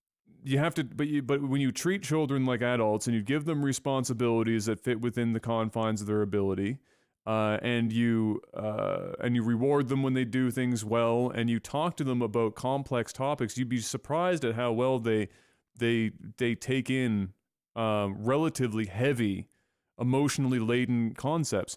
For example, probably one of the most important episodes that Mr. Rogers' Neighborhood ever had was around the time where there were all of these attacks happening in the States on the black community for being in swimming pools, throwing acid onto the black men and women in swimming pools, just walking by and just dumping buckets of fucking acid like we were in the Middle East fucking hundreds of years ago. Just crazy shit, right? He did an episode where he brought on a black friend of his, and they simply sat down and they had this important conversation. And while they did it, they had the little kiddie pool, and they both had their feet in the pool. And if I remember correctly, Mr. Rogers flat out fucking washed the man's feet, like he did some biblical level shit, if I'm not mistaken, and talked to just like it was like a normal thing. It was a normal thing, and that seems like something that a kid would go in one and go out the other. Kids remember that shit. I mean, I remember it. Oh yeah, kids take that in and they espouse those kind of values like really quick. Because when a child sees somebody that they can attach themselves to and consider them like a rock, like a foundation. Kids will mimic things really, really obviously. If you've ever dealt with children, you'd realize this fact awfully fucking quickly. And so where Mr. Rogers was a rock for a lot of kids and a good solid foundation, and they attach themselves to him. When he brings these concepts to them, puts it in front of them, they listen, they pay attention, and they remember that, they take it in. And that's what's missing a lot in today. As much as I love SpongeBob because the shit's funny, tolerance, understanding, and doing things for clarity's sake. Yes, there's this story that everyone heard, and I actually, when I was younger, I think I would ask like my parents or like my nanny. When Mr. Rogers would feed the fish, I always asked, why does he always say that he's feeding the fish? I can see him doing it. I found out like a couple of years ago. Apparently, like a 5-year-old who used to watch the show, her dad wrote a note in, from her, to Mr. Rogers, because she's blind. Or whatever. Yeah, and she's always concerned about if the fish were fed or not. And the dad at the end wrote, my daughter is blind and she cries if the fish aren't fed because she doesn't know if they're going hungry or not. And apparently, ever since Mr. Rogers read that letter, he would narrate when he was feeding the fish on the show. And I had always wondered when I was a kid, why is he saying he's feeding the fish? I can see him doing it. Exactly. Okay. You just the level of consideration that and the man I'm just had. like, that's a trait we need more people. Yeah. We need to be conveying that. Yeah, just I can't describe how much I feel like we need more like of 500 that, of them now. more of that kind of content, because that generation of children's television had it right. In ways, in ways that I feel like are only now becoming apparent now that they aren't the main thing. Like you That can still and Reading Rainbow. Well, yeah, Reading Those two Rainbow, shows, LeVar yeah. Burton, obviously getting children to read. That was We need huge. LeVar Burton back in the game. He brought it back to a degree, right? And he's putting it in schools and everything. I was part of that Kickstarter campaign. Yeah, I was as well. Yeah, so major thrust for him to get kids reading again and everything, and he's doing it again. But to see it on TV would also be fantastic, to say the least. But that kind of shit for sure. And so the documentary's coming. I'm seeing it 310%. I believe it comes out in the summertime this year, if I'm not mistaken. My body is ready to watch that. Will you actually have tears? Will your robot body actually produce them for Mr. Rogers? There are very few things in life that would do it. That might be one of them. When Fred Penner passes away, that's going to be another one probably. As far as people that I would have watched on TV as a kid or whatever interacted with.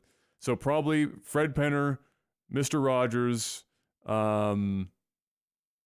Yeah, I have a list of people that just when growing up, and everyone, if you take in any kind of entertainment, you'll have people on that list, right?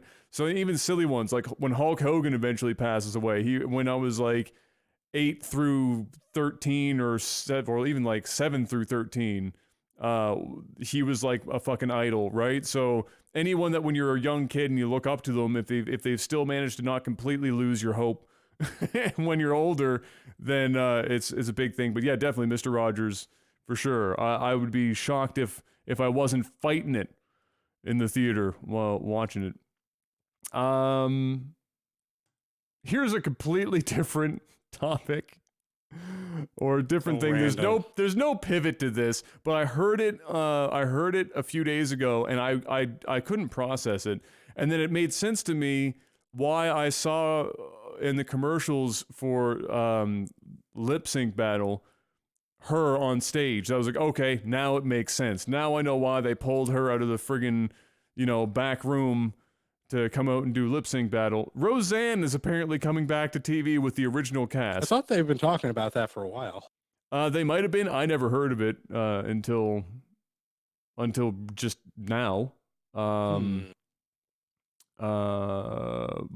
okay, so they're going so far. So this is what I was confused about. When I thought about it, I was like, wait a minute.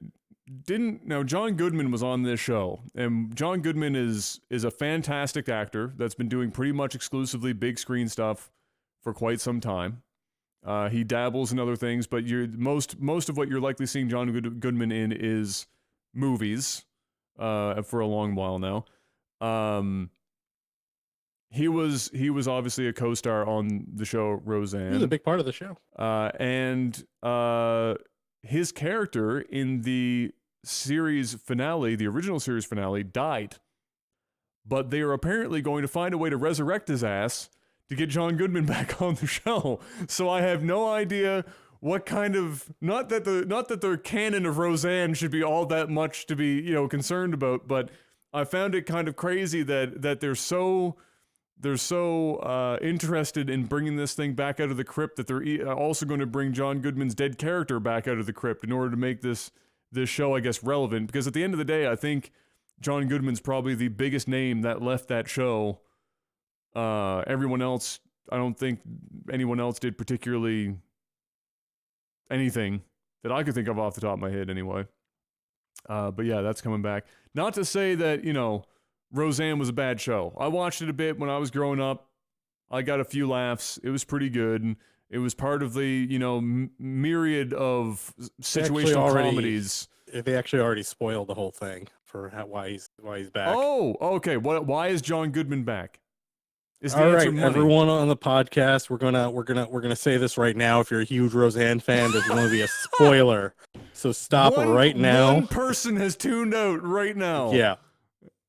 Literally, they said, the whole thing was at the end of the original series was he actually had died from the heart attack at the wedding.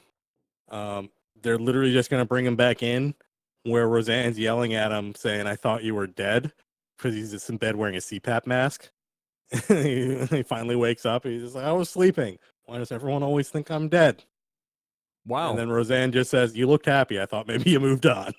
Oh and then they just God, and then they just go. That's it. That's amazing. I'm not even mad about that. That's good enough. I'll take it. Yeah. I feel it's like nonchalant. They didn't like belabor it. They're just like, "Well, I was sleeping." I'll take it. That's close enough.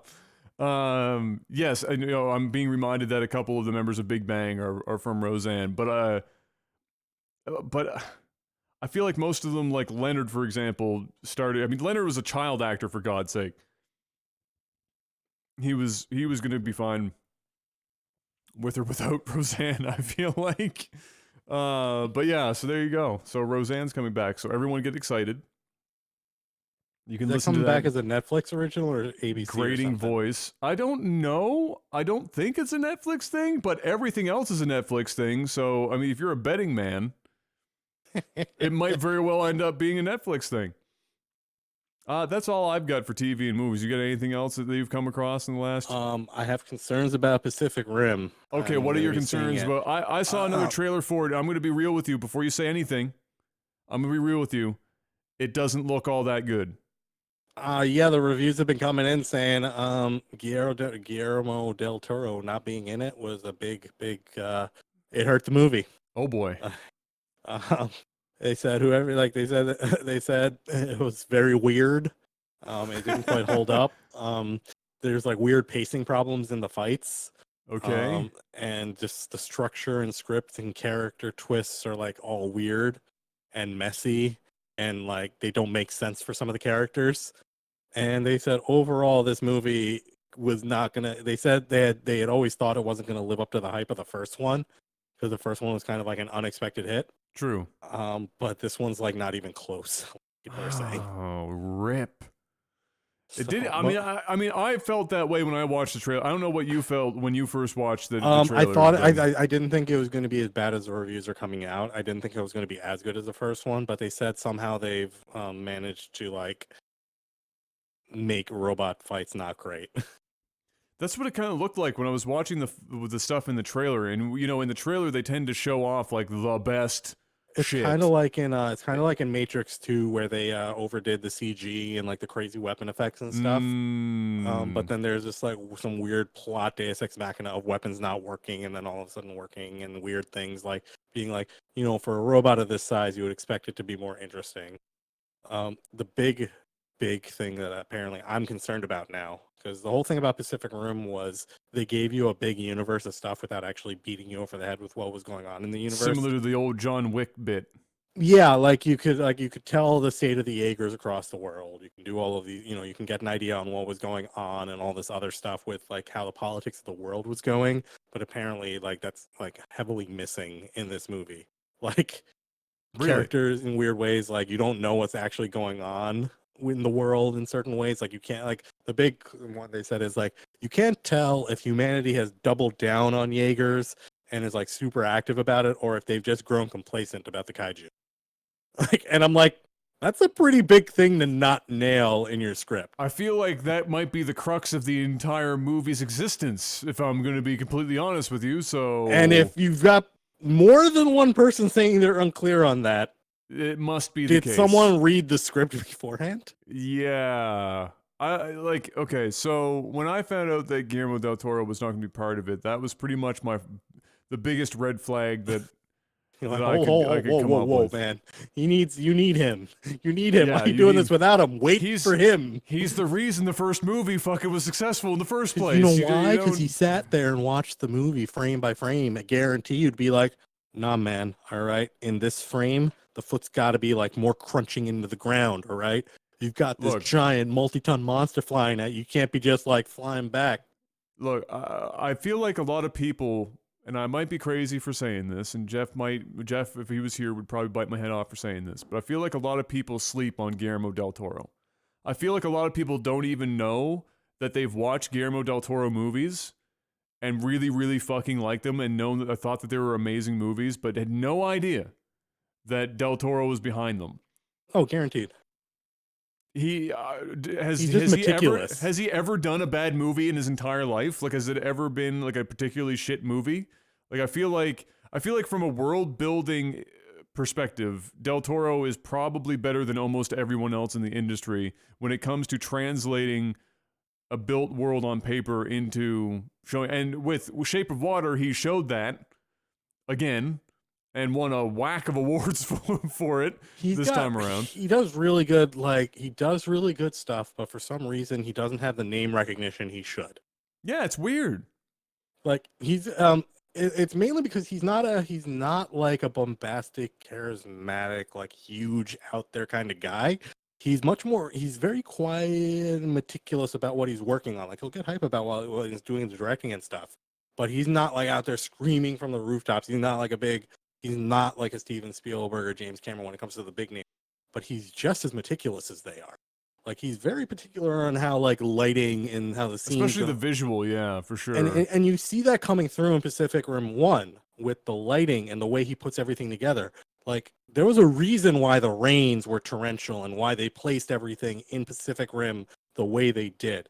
The rain and the darkness and the way the weapons illuminated and the way the kaiju fought versus the Jaegers, all of that stuff was very meticulously put together in such a way to like give gravity and gravitas and more gravity related things to the the scene. As many types of gravity as we can come up with. Yeah.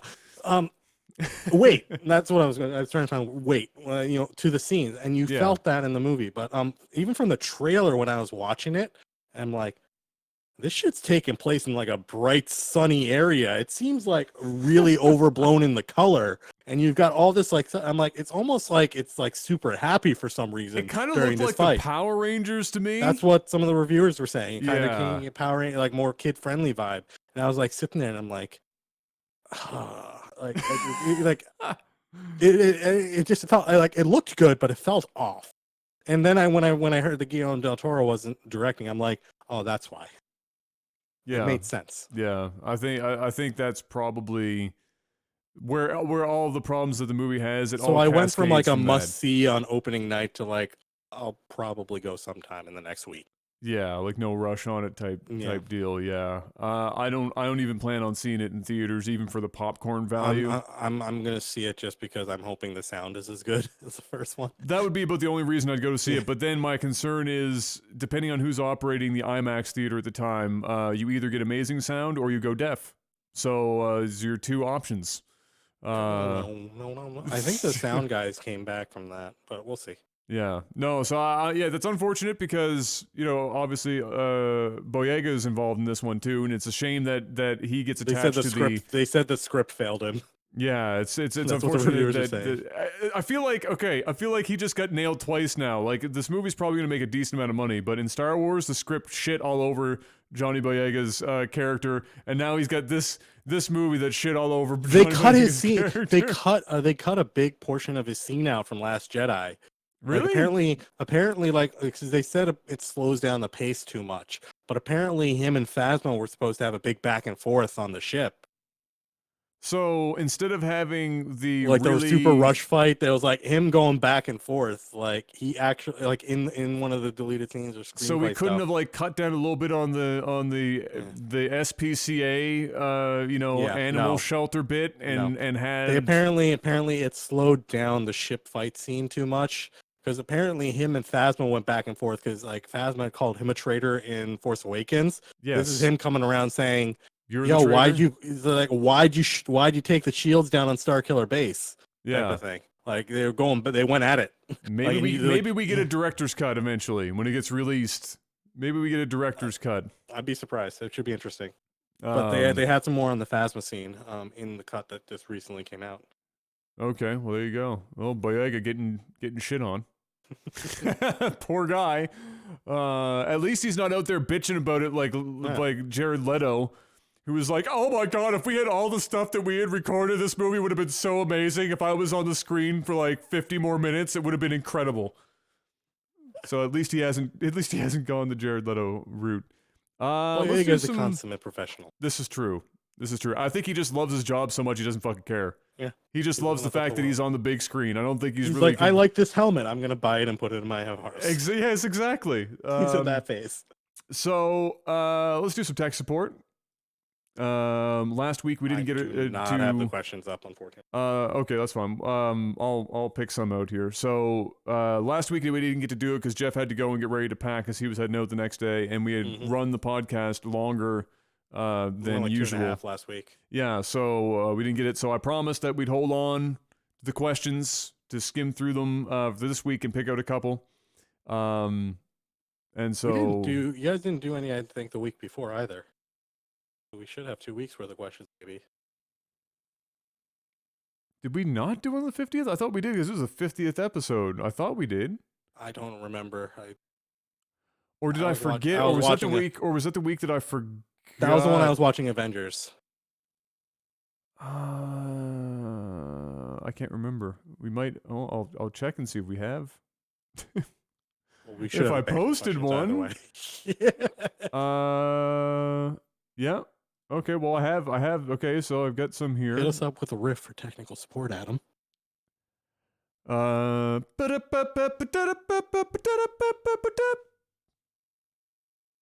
you tried turning it off and on again? Bow. So we do have, although, no, I thought we did these questions. Let me just take a look at some of these and it'll jog my memory. Yes, we did. We did do those questions. Okay. Yeah, cool. We did. I just saw the top one there and that totally reminded me.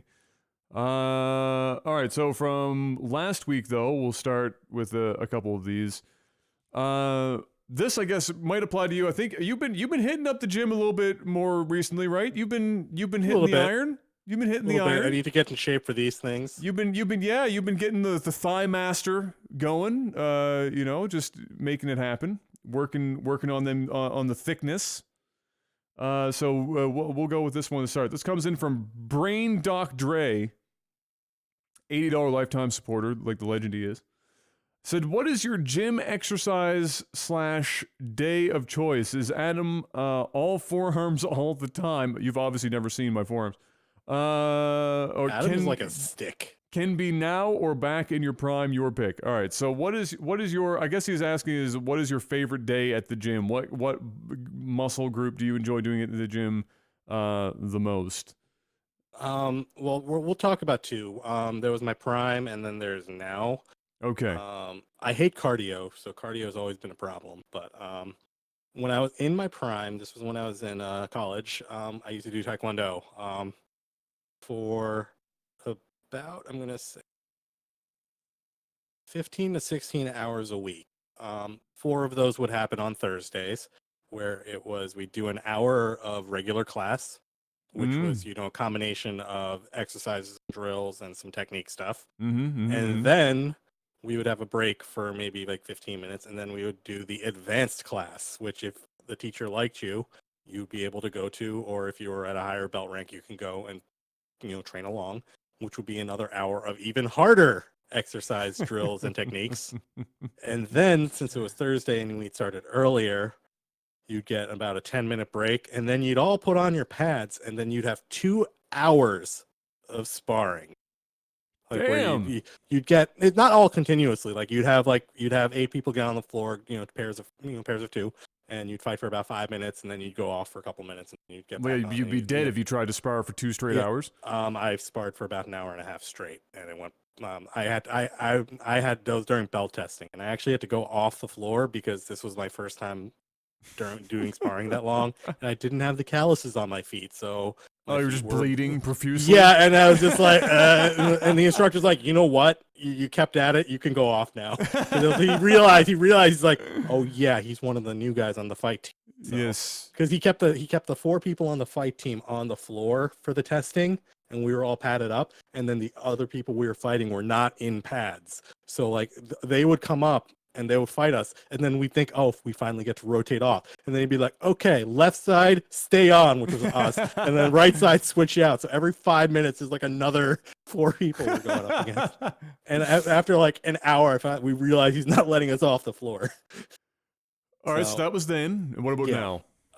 Now is usually I'll go downstairs, I'll hop on, I'll get like an audio book or my tablet, I'll throw it up on the friggin' spin cycle bike, and I'll spin for like 30 minutes, and then I'll get on the rowing machine for a good 30 to 40 minutes after that. Nice. And that's it. I need to get more into it, but nice. I'm getting back into it slowly. Beauty. So for me, my favorite day when I was back in my prime was chest and back day. Oh, we've seen those pictures, Adam. Yeah, that was my favorite. I mean, I enjoyed doing arm day. Like everybody loves doing arm day because it's your biggest show muscle. It's like the easiest thing in the world, and like even when you're struggling, it just it's everyone's favorite fucking day 9 times out of 10, right? It's just, but I had to be careful because as long and lanky as I am, genetically speaking, my arms grow faster than a lot of the other areas of my body. So if I did arm day, for example, even more than once a week, I'd look ridiculous. My arms would be way out of whack with everything else in my body. So Adam, your entire body is just way out of whack with your body. This is true. So and Adam's people would like always 90% leg. People would always say, you're skipping leg day, and be like, I'm actually not. I spend a lot of time trying to build up bulk of my legs, but you see, they're like 40 feet long. And it's difficult to add mass to something that's 40 feet long. You guys think we're joking, but no. When I saw Adam last time, he's actually like 10% torso, 80% leg, and then like another 10% foot or something.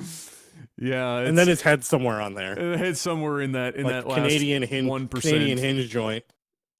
So it's but I also had to be careful because my knees are bad, so I couldn't go like squat rack crazy or anything. But still, my favorite day was chest and back, and because it allowed me,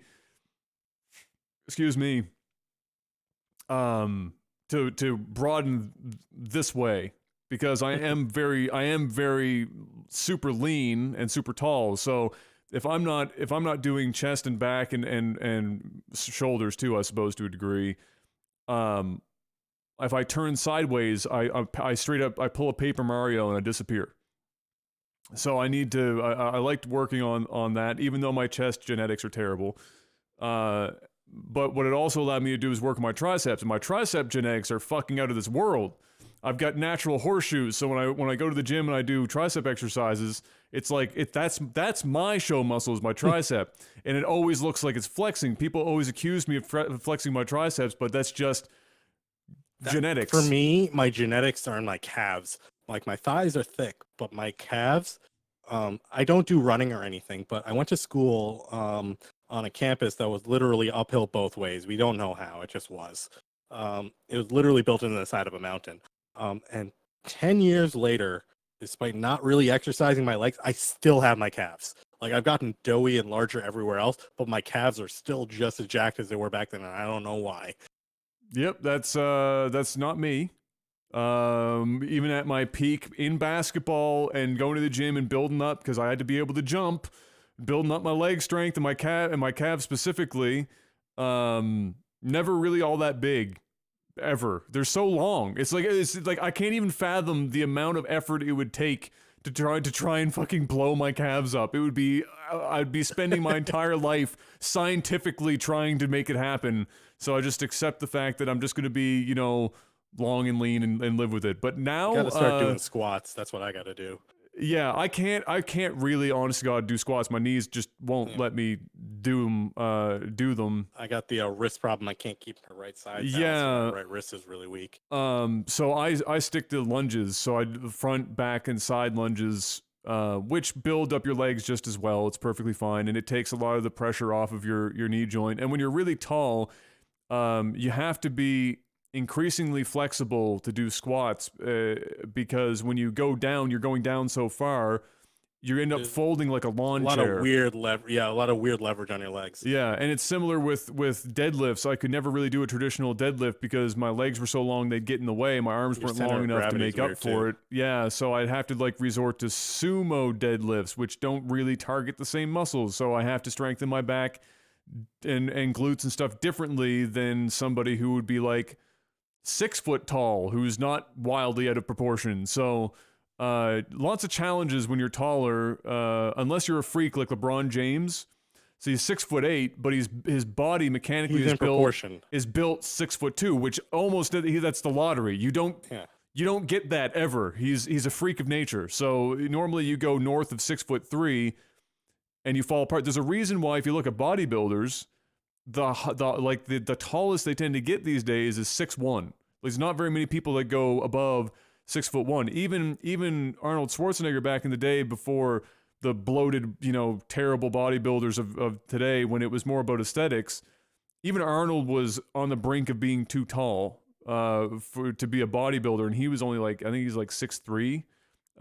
So mechanically speaking, no matter what you read on the internet, when people are like, "Oh, leg day for the tall guy over there," you're like, guys, you gotta, you know, or, "Oh, you know, my 5'10" friend just deadlifted 525 pounds, and this big, you know, mountain of a guy over here who's 6'7" can only deadlift 385. And you're like, well, you fucking try being that tall and picking that weight off the ground and see what happens.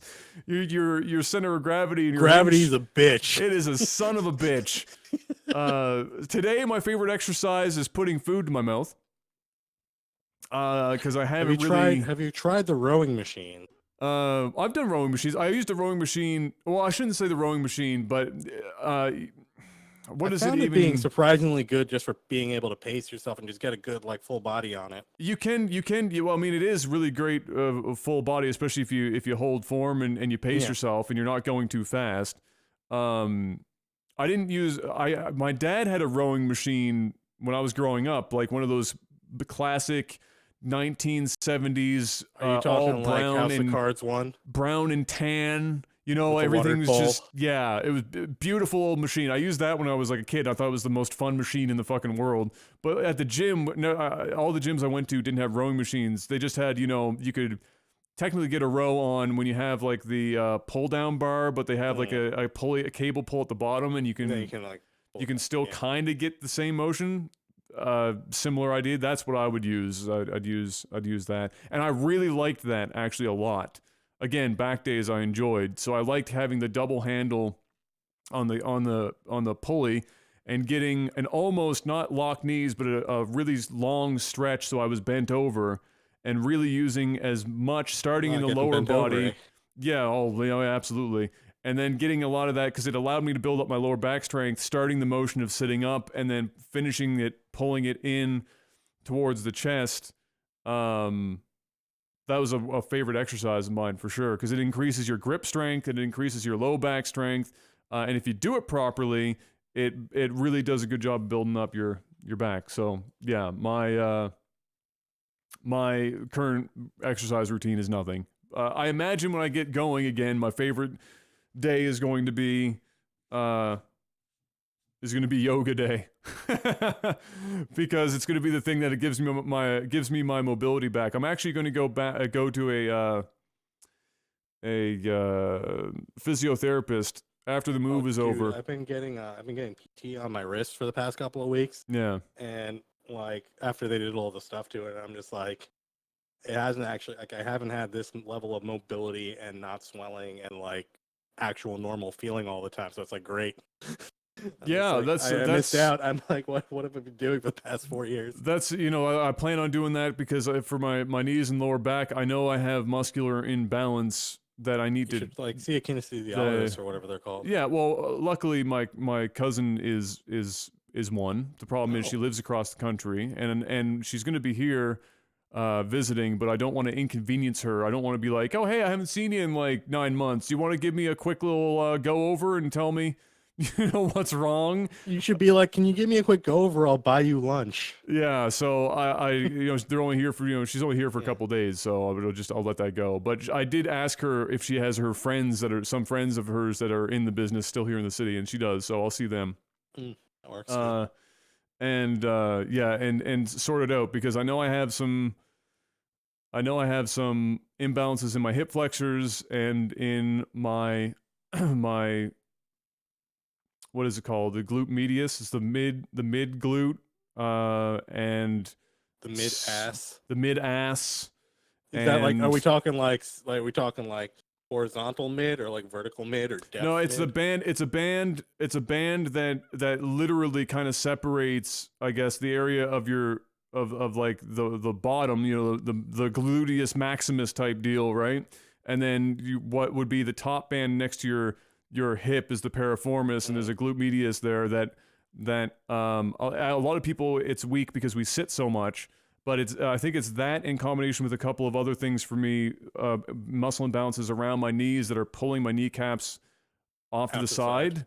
Yeah. And so my knees are not particularly happy, and I'd rather fix that now before I get knee replacements at 40. So I'll be doing the doing thing for that. the knees that really helped for me was getting the insoles and stuff. I walked with insoles for like 3-4 months. It fixed my plantar fasciitis because I started running and like my foot felt like it was just falling apart. I went to the doc. He's like, oh yeah, your knee is like off to the side and your insole, like your alignment's off. Wear these insoles for 6 months and sleep with this boot at night for like 6 months. And at the end of that, I'm like, I was just like, oh, this shit's not going to do anything. And then, you know, slowly but surely, when I was running, I was just like, my feet don't hurt anymore and my knee feels great. Science. Apparently just like the way my foot and like arch and everything was, it was just like out of alignment. And it just like, it wouldn't go back in unless I used an insole forever.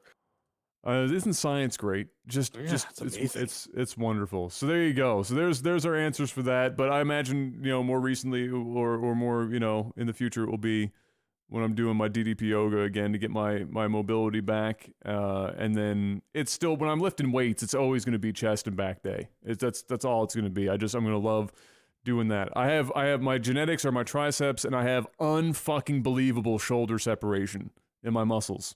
It's stupid. Right. We've all seen the picture. That's why I love working. I love my fucking reverse flies and shit, and just getting unbelievable separation in my shoulders. It's great. All right, what's next? We've heard enough about your shoulder separation. Right now, the only shoulder separation I'd have is if I reach for the alarm clock wrong and my shoulder comes out of place. Let's see what else we have here. Let's see.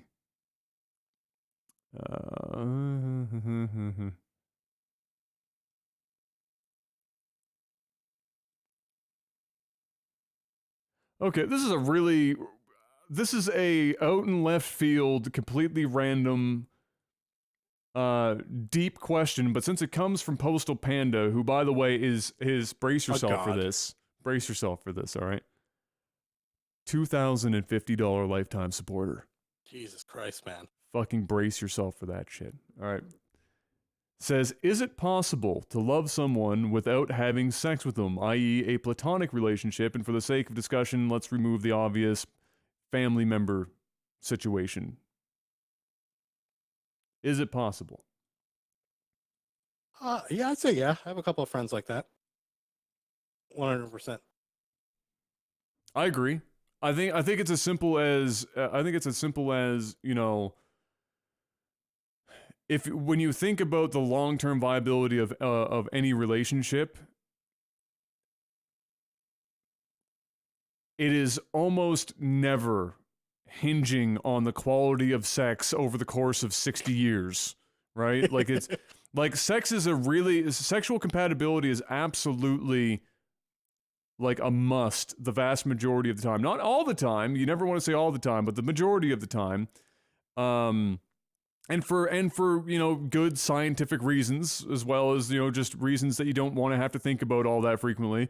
But in the long term, the parts of the relationship that ultimately matter, sex tends to drop off eventually, and it becomes a perk more than it becomes like the reason for you to be in this relationship. Yeah. Like if you're in a relationship with somebody just because the sex is good, that's fine if that's all you're looking for, but for the majority of people, that means you've fucked up somewhere along the line. So it's absolutely possible. People do it all the time naturally throughout the course of relationships to begin with, but it's definitely still something that is important for the majority of relationships in the early onset, especially if you're talking about younger relationships, of course.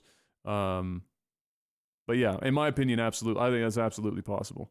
I think, yeah, it's a different kind of relationship. Like, over the long term, I agree it's necessary, but like you can have close and deep and very, in love type relationships just without the sexual component. It just depends on like the nature and the tenor of what the relationship is, and that's determined by the people in it. It can be very different from person A to person B to person C. Yeah, of course. Yeah. So as long as you have two people who are on the same page, you can pretty much do anything. Yep. I agree.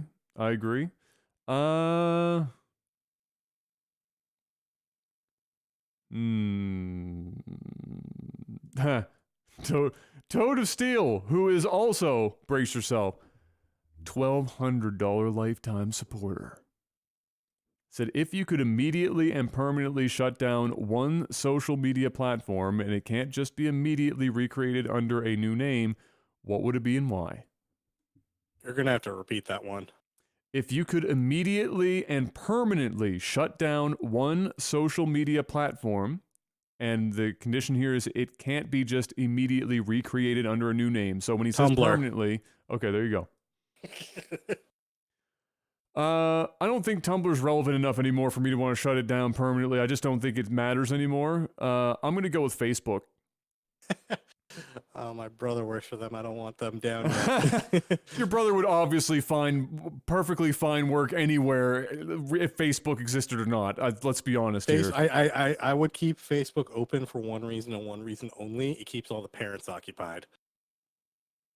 So they're not working on other social media platforms. Yeah, but that assumes that they would even move to another social media platform if you got rid of Facebook. I mean, coincidentally, old Zuckerberg's in a bit of deep shit right now. With some of that. Let's talk to my parents about that today. Yeah. He's probably going to lose a few dollars on that one, I would imagine. Just a few. MySpace is like sitting there like, it's our time. We're back, boys. Our time Tom is like sitting there like there's a disturbance in the social media force. And he's like, boys, spin up the servers. People want automatically playing music on their pages again. People want Avril Lavigne songs whenever they enter their web pages. They want fully customized style sheets for their pages. Yes. Oh my lord. Our time is now. That's absolutely. Unfortunately, Mark Zuckerberg is worth like what, $78 billion or some shit. So if he loses a few billion, it doesn't really fucking matter. But yeah, I actually just flat out don't like the guy. I think he's a bit of an asshole. And he like many other people, it's not like he's the only guy. A little bit too freely using of people's personal information for his own gain. I know big data is a thing that a lot of people don't understand, is that the buzzword of big data is probably the most profitable segment. People are gonna realize from this whole thing just how profitable it is. Yeah. Oh no, not even that. It's gonna be probably like a bit of a wake up call to all those, millions of people out there being like, you know what? Facebook didn't create Facebook so that I can reconnect with my friends and family. They created Facebook so they can get all of my information. Yeah. It has nothing to do with, like, Yeah. I mean, ads and stuff make them good money, but at the Yeah. end of the day, it's selling your information. Yeah, and they're That gonna makes them- realize that because they're gonna be like, "How did all this information get out and no one said anything?" Oh, Oh, wait, yeah. maybe I did give them all of this. Mm-hmm. And it's worth so much fucking money, Mhm. dude. Oh my god. Oh, just an unbelievable amount of money. The social graph stuff, being able to map people to other people, like Yes. interests and mappings and likes and everything. That is worth Oh, a yeah. fortune for marketing people. Oh my Oh, yeah. god. And then when you log in with Facebook to all these other pages and you get all that information too, you're like, "Oh Yep. shit, I Yep. know where this guy lives. I know where he shops. I know what he's looking for. People, it was like that story. Somebody. I know that Adam is looking up 55-gallon drums of lube on Amazon. Who isn't? Though? Maybe I should market that stuff to him. My I got a argument 56-gallon drum. is who isn't. Yeah. It's like that story where Amazon knew that a girl was pregnant before she did. Like that shit. Did that really happen? That happened. Yes. How? It was suggesting nothing but baby related stuff out of the blue, and then would she it know? found well, yeah, again, all the stuff you just said. So it's the stuff she's engaging with. It's the like all these factors. I mean, think about the variables that are. I just want to know what she would be like looking and searching and like trying to figure out. Like with like Oh, it was morning sickness Target, stuff? not Amazon. Sorry. Oh, But yeah, think about the granularity of information that we can extract from people's social media pages, and then what kind of prediction software can make based on that kind of granular. It's just crazy. You could literally predict shit with great accuracy, and people just don't, and that's worth so much money. Which is why, yeah, fuck Mark Zuckerberg, but he's already made his money. He's got his little Asian Dude, wife that even he the friggin- parades around. even the friggin' WhatsApp guy came out and said time to delete Facebook. Yeah. CEO WhatsApp or whatever. He's at Signal now, but he's just like, oh man, the shit I saw. About time. Time to delete it. I mean, I only have it now because I use it for when I'm going live in a hand, like my small little reach for that. My personal Facebook, I use it like almost never. I've like never. Like somebody's birthday pops up, I'm like, hey, happy birthday, done. And I walk away. And like, that's my entire I stopped Facebook. even doing that. Like, I don't really even use Facebook. I'm getting all that much closer and anymore. closer to just saying, like, fuck it, because, even though I can get, for example, so I posted the highlight that Naily took of me playing PUBG last night, where I got, like, it was a crazy Winchester headshot. I posted that on Twitter, and I posted it on Facebook. And despite the fact that my Twitter reach is technically bigger than my Facebook reach, the Facebook reach had more engagement than Twitter did. And so, like, it's still, and if I look at my Twitch analytics for where people filter in from, Facebook is still one of the prime movers for bringing people to the stream when I announce that I'm live. So Twitter actually is partially because of volume. There's just a lot more stuff on Twitter, so it's just time to fly by. Yeah, exactly. So I every now and then I think about deleting it. I just get so close, but then I'm like, look, you have a handful of things on there, and you don't really use it that frequently anymore. It's probably not going to hurt anyone at this point. The damage you've done is already there, so as long as you don't make the damage worse, why not? Why not? Yeah. So there you go. What else we got here?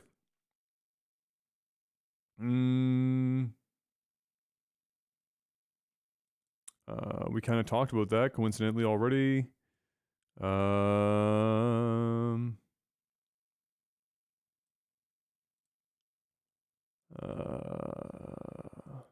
What?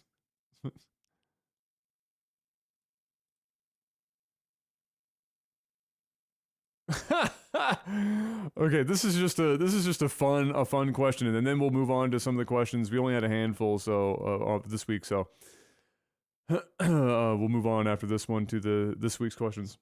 This comes in from Neil, 110 lifetime. Let's go. Said, if you could transform into one normally inanimate object for a day, but have as much movement as would magically make sense for that object, what would you pick? And he said, as an example, he would choose the Statue of Liberty because there is no way it would be taken down during my joyride. He's clearly seen Ghostbusters. Yes, exactly. Myst was a Stay Puft Marshmallow Man. I So don't know. That's I'm tough. good. Before we even delve into this question, Okay. I need to ask another more meta question. Okay. Why? Like, what is my goal to accomplish I guess by that's up to turning into you. this? That's what I want to know. Like, what is my goal to accomplish with this object? Like, being this object, is it to like go somewhere specific? Is it to cover some ridiculous distance that this thing would not be expected to cover? Like, I don't know what that means. Like, why? Give me some context here, Adam. I'm gonna go with mannequin in a retail store, so then I can Ooh, that could be occasionally a just lot of scare fun. the shit out of people when they're walking That by would or be looking at the really clothes. fun. Yeah, That would be really fun. I think that's what I'm gonna go with. All I remember though is that movie Mannequin, where at the end the guy turns into a mannequin and falls into like a wood chipper or whatever. That's a shit way to go. I Yeah, will it make is. an effort to stay away from all wood chippers in the vicinity. Inanimate object in the normal thing. You wanted? I want to see some weird shit. We're gonna go with I would become a New York subway car. Oh, wow. Okay, well, yeah. Not one of the old ones because you get Okay. piston on those, but like the Okay. new ones. There's a You lot of would places you can go. you would see some weird shit. You see some weird shit. You would see some funny shit. You would see scary shit. You get a little bit of everything. You get a cornucopia of shit. Cornucopia. It would be unexpected. I'd see something new. I think Fresh. that's good. I don't know about fresh, but you'd see something. Could always be a plane. Sundeer. Yeah. Or, Elon Musk's Tesla. That would be pretty fucking cool. As long as you're the one that actually makes it back to the platform and not the one that crashes into the ocean. No. Like if you're only that for the day and you go into space and then you revert back to your body somewhere and you're back on Earth, that would be cool. Oh, okay. All right. Well, that's yeah. Oh, there you go. You could be the dude. You could be the dude spaceman. that's the spaceman in the Tesla being shot off into space. Yeah. Then you could just hang out there for a while and chill out and then come back to normal. Exactly. No. That's a good choice. I like that. I didn't think even remotely close to that. That's a good one. I like that one. Ooh, someone from chat said a good one. The Hubble Space Telescope. Oh, that would be good. See some shit there. Absolutely. Let's see. So what would you turn into? A mannequin at just some random retail store. Right. Why did I forget that? Scare the hell out of people randomly. I blocked out the whole wood chipper scene. That's why. Yes, that's fair. No.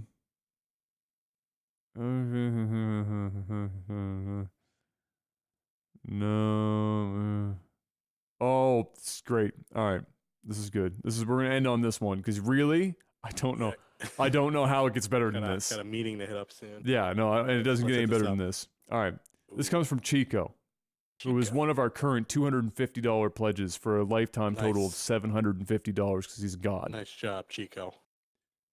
This is a game of marry, fuck, kill. Ooh. Are you ready for this?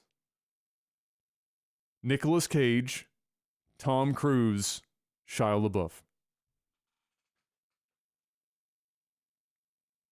Who are the three? Nicolas Cage, Tom Cruise, Shia LaBeouf.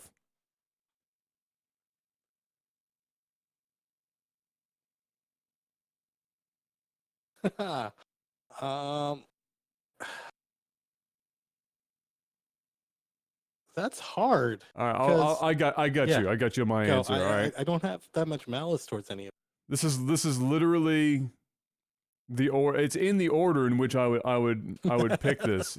I'm marrying Nicolas Cage, which Gabs is now vomiting like projectile right now for me saying that. I'm marrying Nicolas Cage.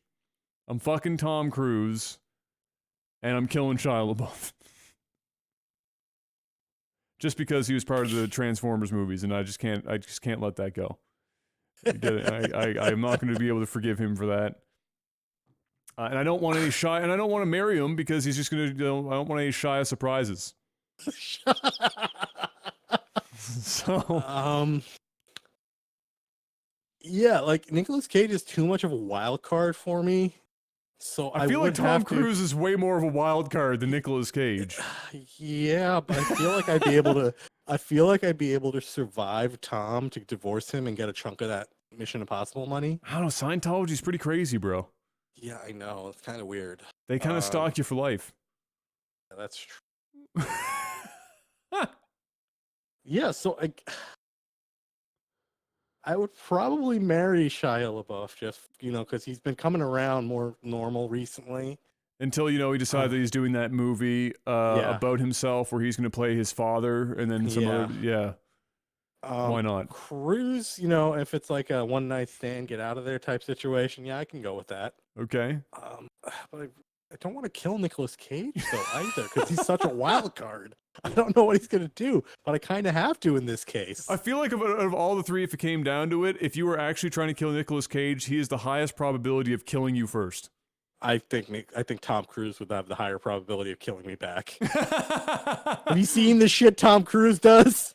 Yeah, but he's like 4'5". Like I feel like if that I just means he's got a lower center of gravity, man. But I just need like any kind of object to like keep his distance, right? Like I feel like I just have to keep some bees around, and Nicolas Cage is under control. That's fair. Or a good movie script. That too. Yo, man, I got Schindler's List right here, Nicolas Cage. No, keep it away! Ah! Let me get back on that fucking that revenge flick thing that I've been on for like the last 15 years. There you go. There you go, ladies and gentlemen. That's I'm gonna add one little flick to that one. Okay. What's that gonna be? What do you think Jeff's response to that would be? I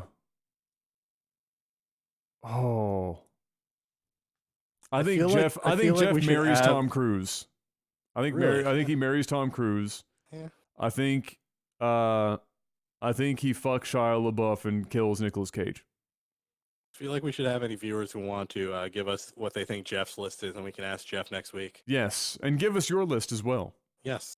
Let us know what is your fuck, marry, kill for Nicolas Cage, Tom Cruise, and Shia LaBeouf, because it's very vital information. Yes. That Google need that viewer engagement. When you post that on YouTube or whatever, Google will take that information and feed it into those variables so that when you're shopping, it's going to come up with a bunch of movies appropriate for you.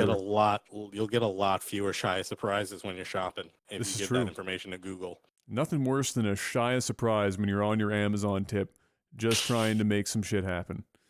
Ladies and gentlemen, it's time to thank our Patreon producers: Jetrix, Postal Panda, Chico, Fry C, Derek P, Naily, Adam B, Jamaican J, Jorbach, Total Steel, Matthew, M. I'm going to make sure I'm not missing somebody that was new that might have been on that list.